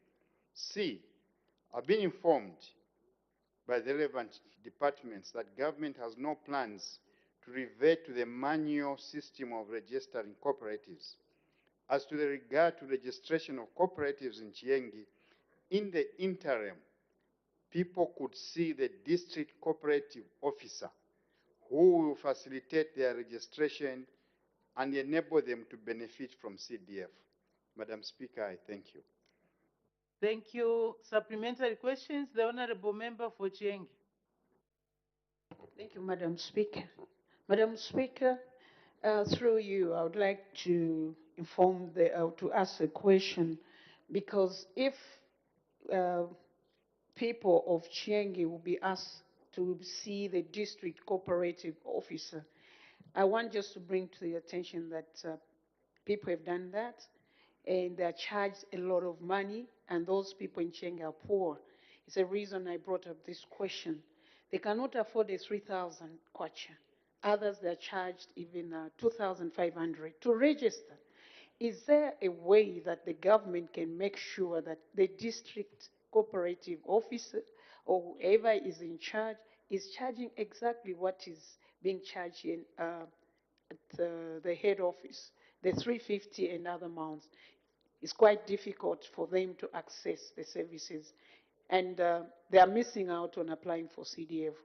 May I make an earnest appeal that please, we need a lot of cooperatives to be registered. Thank you, Madam Speaker.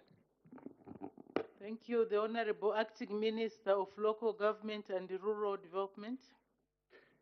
Thank you, Madam Speaker, and I thank my good friend, Honorable Katuta, for that question.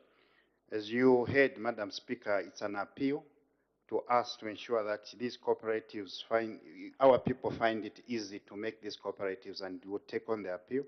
And maybe I would also encourage the Honorable Member of Parliament to see our offices, because I was informed that for areas, constituencies where our members of Parliament are finding difficulties in helping our people, officers from the ministry will be sent to help them.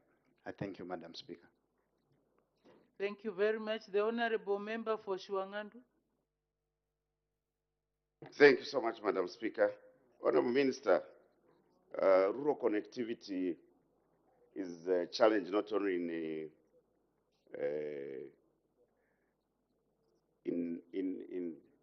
Chiengi, but many rural areas are below 50% in terms of rural connectivity. And I'm sure it's the same in Angoma.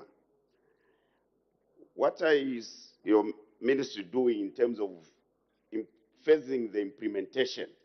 Because if you are not phasing this implementation in line with the Ministry of Science and Technology, who are rolling out this connectivity, it will continue to pose a challenge for our people in Chiengi and many rural areas where connectivity, as I've said, is still below 50%.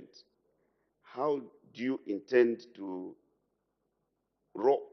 schedule the rollout of implementing the e-platforms in these rural areas so that many people are not disadvantaged? Because if you don't, the risk is your officers on the ground will be demanding from our poor people. And as you know, not only connectivity, literacy levels are below the urban areas in most of our communities. What are you practically doing, Honorable Minister, to ensure that our people are not disadvantaged? And how are you going to schedule the implementation of the e-platforms? I thank you, Madam Speaker. Thank you. The Honorable Acting Minister of Rural Development. Thank you, Madam Speaker, and thank you, Honorable Kampyongo, for that very, very important question. Connectivity to ensure there's economic development is key in the country. The Minister of Technology and Science, Honorable Mutati, I think has come several times on the floor of this House to tell us how and how quickly, in fact, he's rolling out the various towers, how he wants to improve connectivity. And in fact, he has also a plan called the National Electronic Government Plan from this year to 2026, because this government recognizes the fact that without proper connectivity, without information going across the various areas of the country, economic development first cannot be measured well, but cannot be enhanced. So, indeed, Honorable Mutati has also come to the House to engage members in this House and actually to update them on what he is doing in this area. So I can assure you, Honorable Kampyongo, and through you, other members of Parliament, that this government will do everything possible to ensure that this connectivity is enhanced and that it has actually started. And the aim is that by 2026, the country will be fully connected. Madam Speaker, I thank you. Thank you. The Honorable Member for Lundazi. Thank you, Madam Speaker, for giving the great people of Lundazi to make a follow-up question. Honorable Minister, our people in rural areas, Chiengi, even Lundazi, are charged even just to register for a TPIN, something that is free of charge. They pay quite colossal sums of money. My question that I have for you, local government minister, you have introduced registration for clubs at the city council. Is it possible that those same certificates can be used to access things like farming inputs for those clubs which have registered? I submit. Thank you. The Honorable Acting Minister of Local Government and Rural Development. Madam Speaker, on the registration for clubs at the City Council, I may not have all the information on this particular matter, and I would ask the substantive minister when he comes, and then we may be able to provide you with that specific answer. As to, Madam Speaker, the charging of certain funds to provide these services, I can confidently say as a fellow member of Parliament that some of our people are engaged in illegal activities. This is happening in my constituency, and I think 2 weeks ago, Madam Speaker, we apprehended two of our our people there who were charging colossal sums of money to help others register. As it is an illegal activity, Madam Speaker, I would encourage the Member of Parliament to ensure that he takes these people to the police so that these people stop these illegalities. Madam Speaker, I thank you. Thank you very much. Next question, the Honorable Member for Kapoche. Honorable Member for Nyimba, you had withdrawn. You had withdrawn. We have, sorry, unfortunately, I've moved on. So the next question is the Honorable Member for Kapoche. Thank you, Madam Speaker. Question number 2 or 3. The Honorable Minister, Honorable Minister of Health, I thought she wasn't here.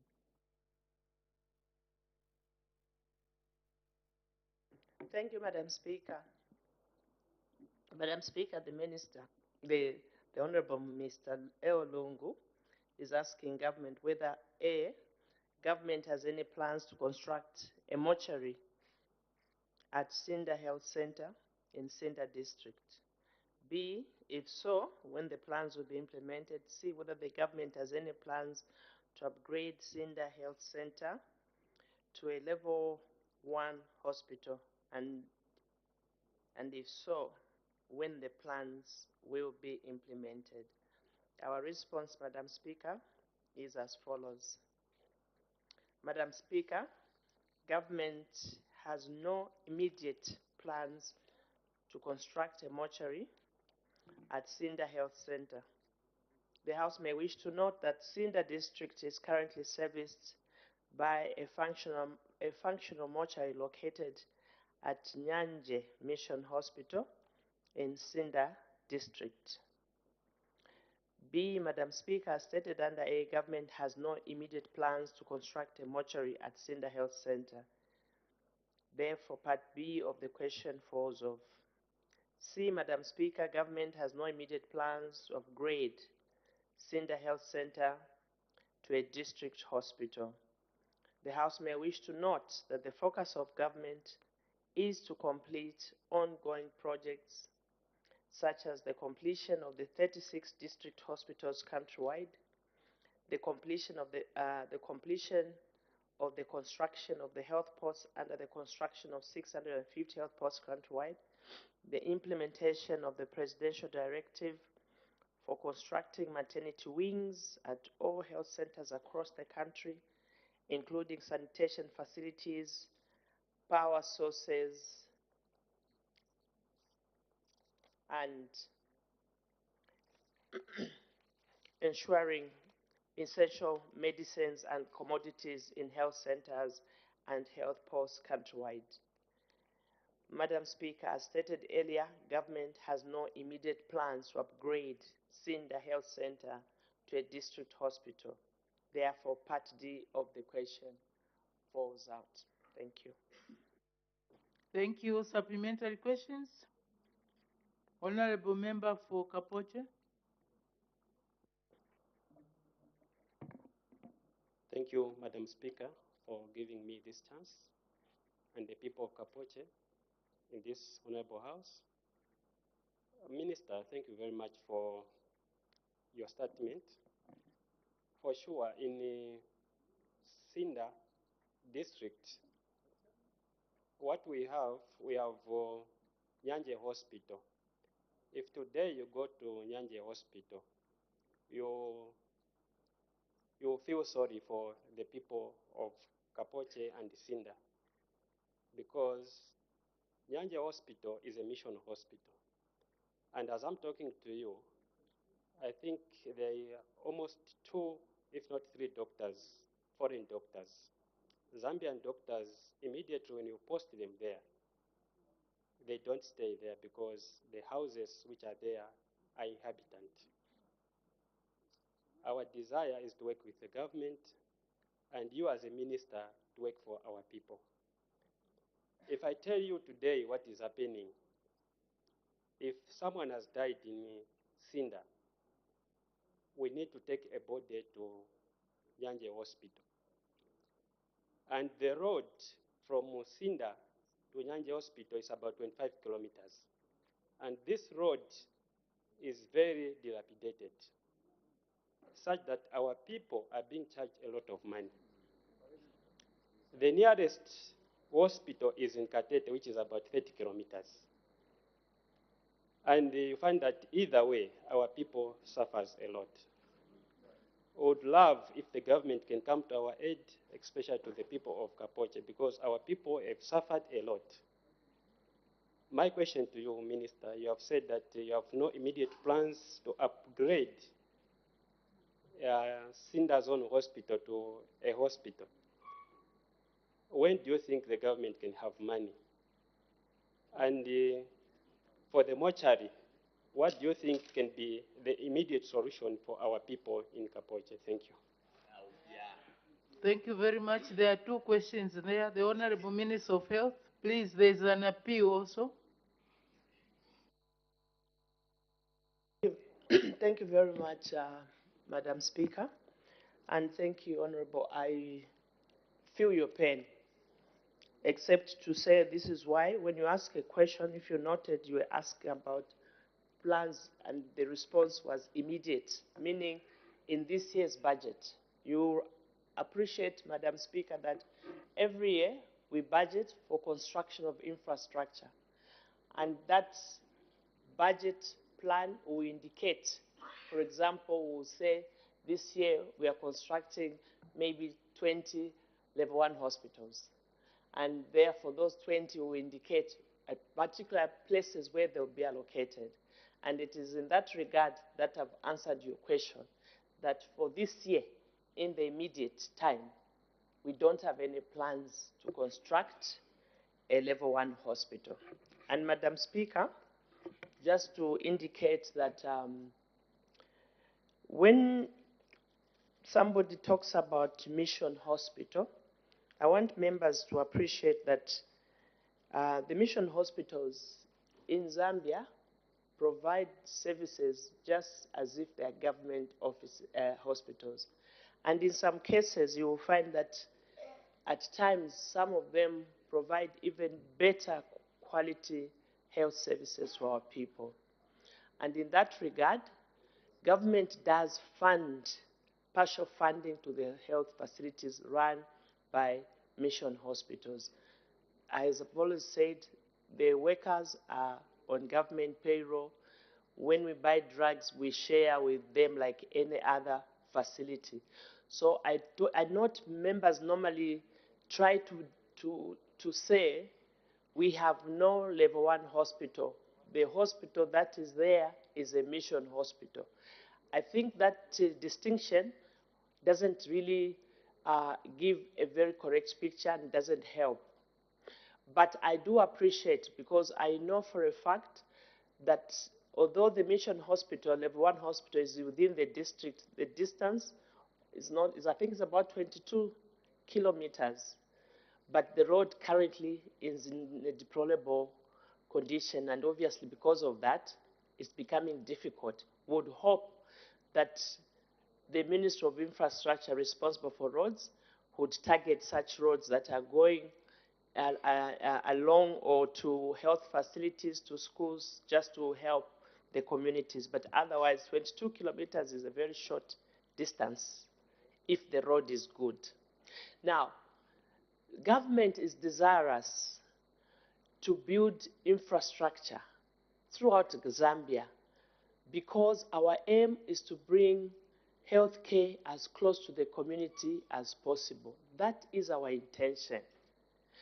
But within the budget allocation that we get, and Madam Speaker, I want to inform members through this question, supplementary question, that there were 36 district hospitals that were being constructed. I think these have taken over 10 years now.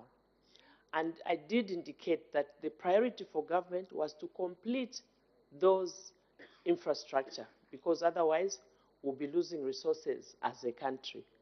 And out of those 36, I'm happy to report that 4 are completed.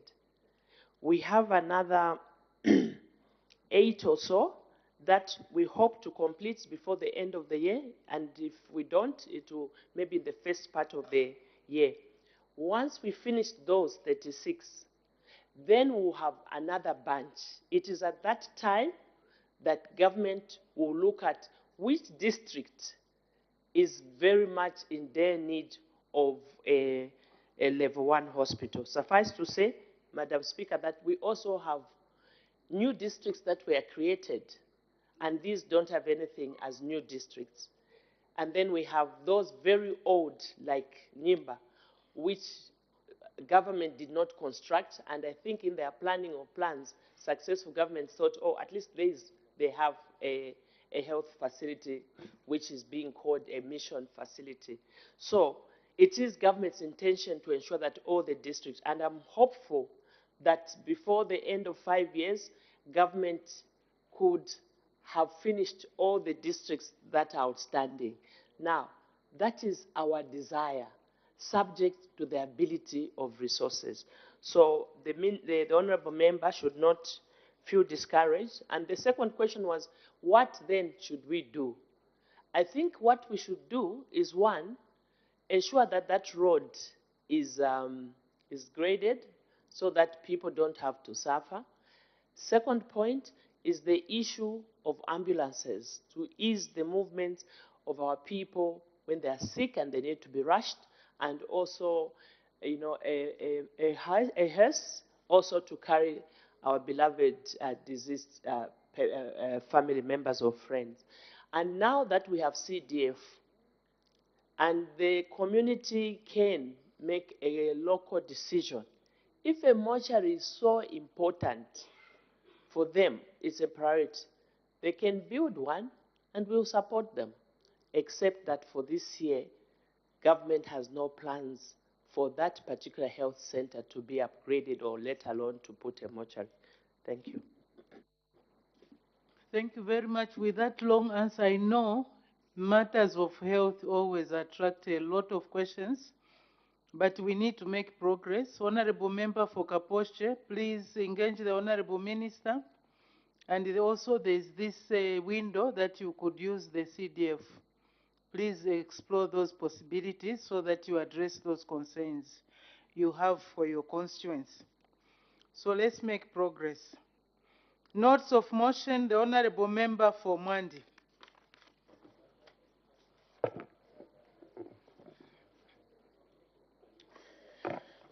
Madam Speaker, I beg to move that this House do adopt the report of the Zambian delegation to the 63rd session of the Organization of the African, Caribbean, and Pacific States, OACPS, and the 43rd session of the African, Caribbean, and Pacific ACP States, and the European Union EU Joint Parliamentary Assembly, ACP EU JPA, which was held on the 19th to the 28th of June 2023 in Brussels, Belgium. Is the motion seconded? It is seconded, Madam Speaker.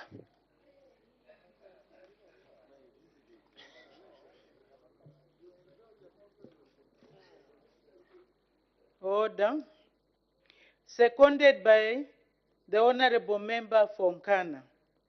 The question is that this House do adopt the report of the Parliamentary delegation to the 63rd session of the Organization of African, Caribbean, and Pacific States Parliamentary Assembly and the 43rd session of the African, Caribbean, and Pacific European Union Joint Parliamentary Assembly held in Brussels, Belgium from 19th to 28th June 2023 for the third session of the 13th National Assembly, laid on the table of the House on Monday, 11th September 2023. Any debate? The Honorable Member for Mwandi.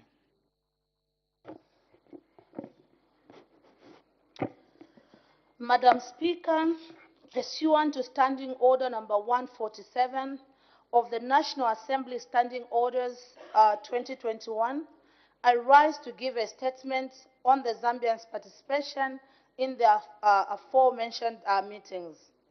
Members may wish to know that this is the first time that the report of the Organization of the African, Caribbean, and Pacific States, OACPS Parliamentary Assembly, and the African, Caribbean, and Pacific ACP States, and the European Union EU Joint Parliamentary Assembly, ACP EU JPA, is being tabled on the floor of the House. In this regard, allow me to begin with a brief background about the OACPS and the ACP EU JPA respectively. Madam Speaker, the OACPS, formerly known as the African, Caribbean, and Pacific ACP Group of States, is an organization that was created by the Georgetown Agreement in 1975 with the objective to promote trade, political, economic, and social cooperation among member states. It is composed of 79 African, Caribbean, and Pacific states, 47 from the sub-Saharan Africa, 16 from the Caribbean, 1 from South Asia, and 15 from the Pacific. On the other hand, the ACP EU JPA was created after the coming into force of the Cotonou Agreement in 2000, which aims to strengthen the capacity of the EU and the ACP countries to address global challenges together. A substantial part of the work of the JPA is directed towards promoting human rights and democracy, as well as common values of humanity between the OACPS and EU partners. This has produced joint commitments undertaken with the framework of the ACP-EU cooperation. The agreement was for a period of 20 years. However, it has been regularly extended while awaiting the signing of the new partnership agreements.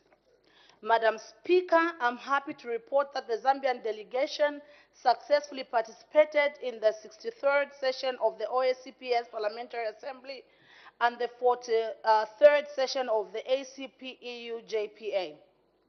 The delegation comprised of the following: Ms. Sivesoke Sefulo, MP and Zambia's substantive representative to the ACP-EU JPA and the leader of delegation; Mr. Jeffrey Mulebwa, MP; Mr. Binwe Mpundu, MP; Mr. Davis Chisopa, MP; Mr. Stephen C. Kawimbe, Deputy Clerk, Corporate Affairs; and Ms. Mwanza Agi K. Mumbi, Senior Research Officer and ACP-EU JPA Desk Officer.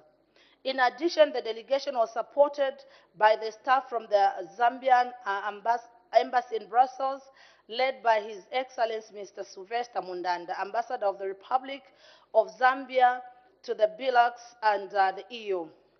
Madam Speaker, it is my sincere hope that members have already perused through the report, and I will therefore highlight the salient issues contained in the report.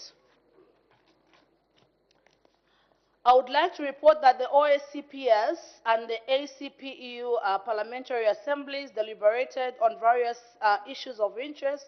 These include the issue of artificial intelligence, AI, for international peace and security; 2, 3 keynote debates without resolution on critical raw materials, energy transition, and climate change in the EU-ACP cooperation; 3, the humanitarian and political situation in the Democratic Republic of Congo and the conflict in Sudan; and 4, the Neighborhood Development and International Cooperation Instrument, Europe Global, also known as NDICI.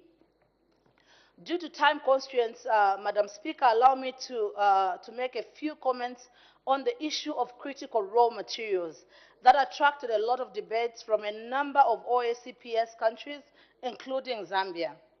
Members may wish to note that the EU has already started engaging OACPS countries on a bilateral level regarding the issue of critical raw materials.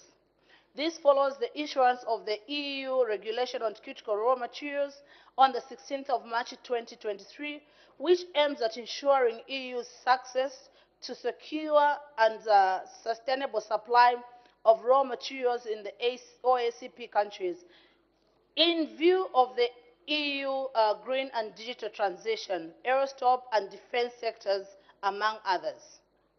The regulation covers 34 critical raw materials, including cobalt, copper, magnesium, nickel, and platinum and manganese. I'm happy to report that during the debate on this matter, the Zambian delegation made an intervention.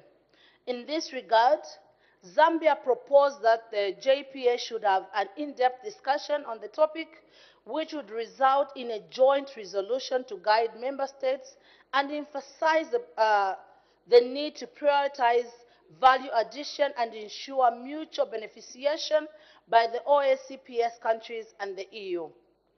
Following the debate, it was agreed that the topic would form part of substantive agenda item in the next JPA.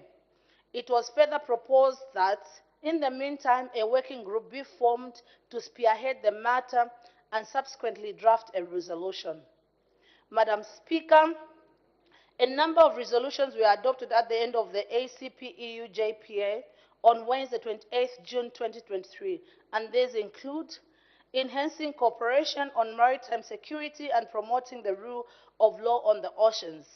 2, the humanitarian and security situation in Haiti. 3, the humanitarian situation in countries of the OACPS affected by terrorism.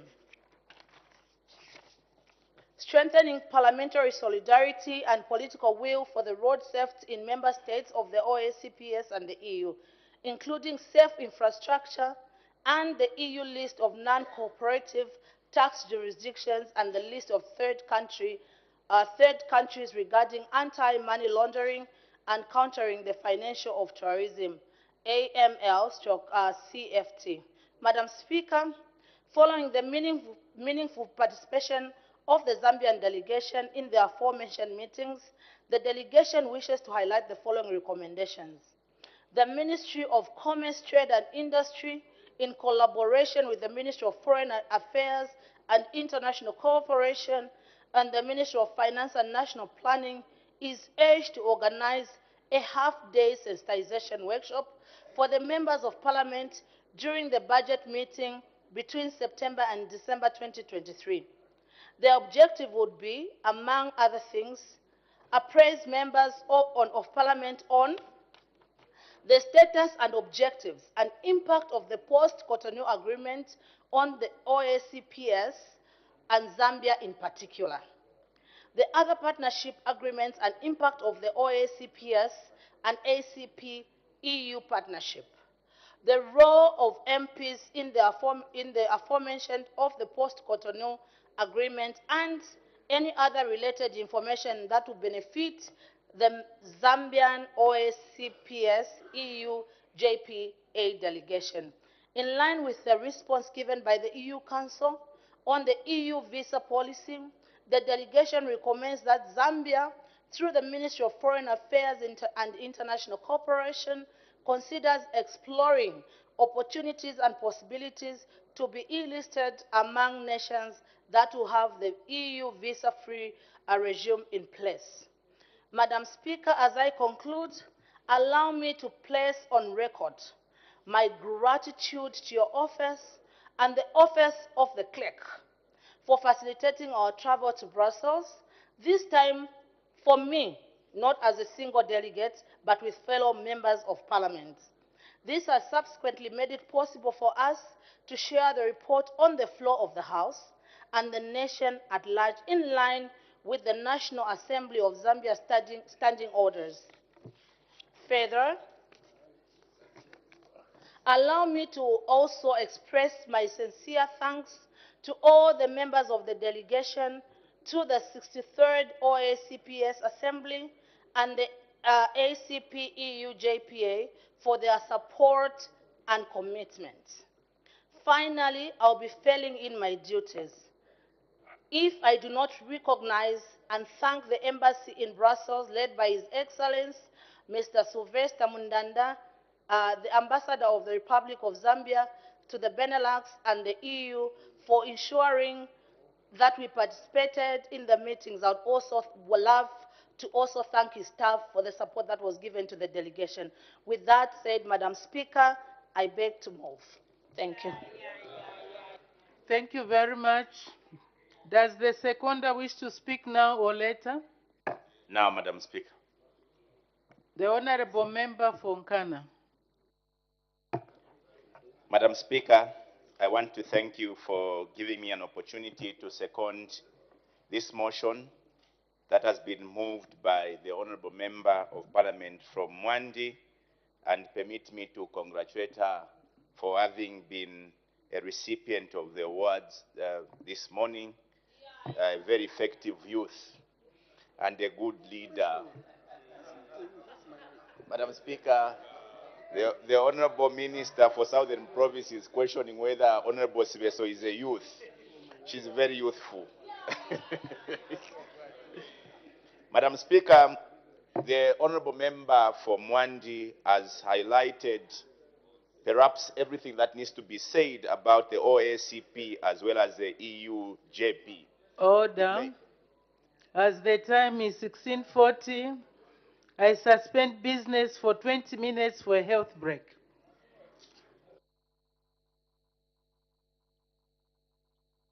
Television business has been suspended, and at the time business was suspended, the House was considering a report, urging the House to adopt the report of the Parliamentary delegation to the 63rd session of the Organization of the Africa, Caribbean and Pacific States Parliamentary Assembly, and the 43rd session of the African, Caribbean and Pacific European Union Joint Parliamentary Assembly held in Brussels, Belgium from 19th to 28th June 2023 for the third session of the 13th National Assembly, and the document was laid on the table of the House on 11th of September 2023, and this motion was seconded by Nkana Member of Parliament, Mr. Bino Mfungo. At the time business was suspended, the seconder was just debating. Let's quickly look at what else has been considered on the floor of the House. Matimba. Yes, when business resumed at 14:30 hours, there were two announcements. In the first announcement, Madam Speaker recognized the presence in the public gallery of pupils as well as teachers from Chango Primary School and selected pupils sponsored under Real Projects 2023 and their project manager. So on behalf of the National Assembly of Zambia, Madam Speaker warmly welcomed the visitors to the National Assembly. The second announcement that Madam Speaker made was a continuation from yesterday, where Madam Speaker announced on the composition of standing committees for the third session of the 13th National Assembly, and in accordance with Article 80 of the Constitution of Zambia, amendment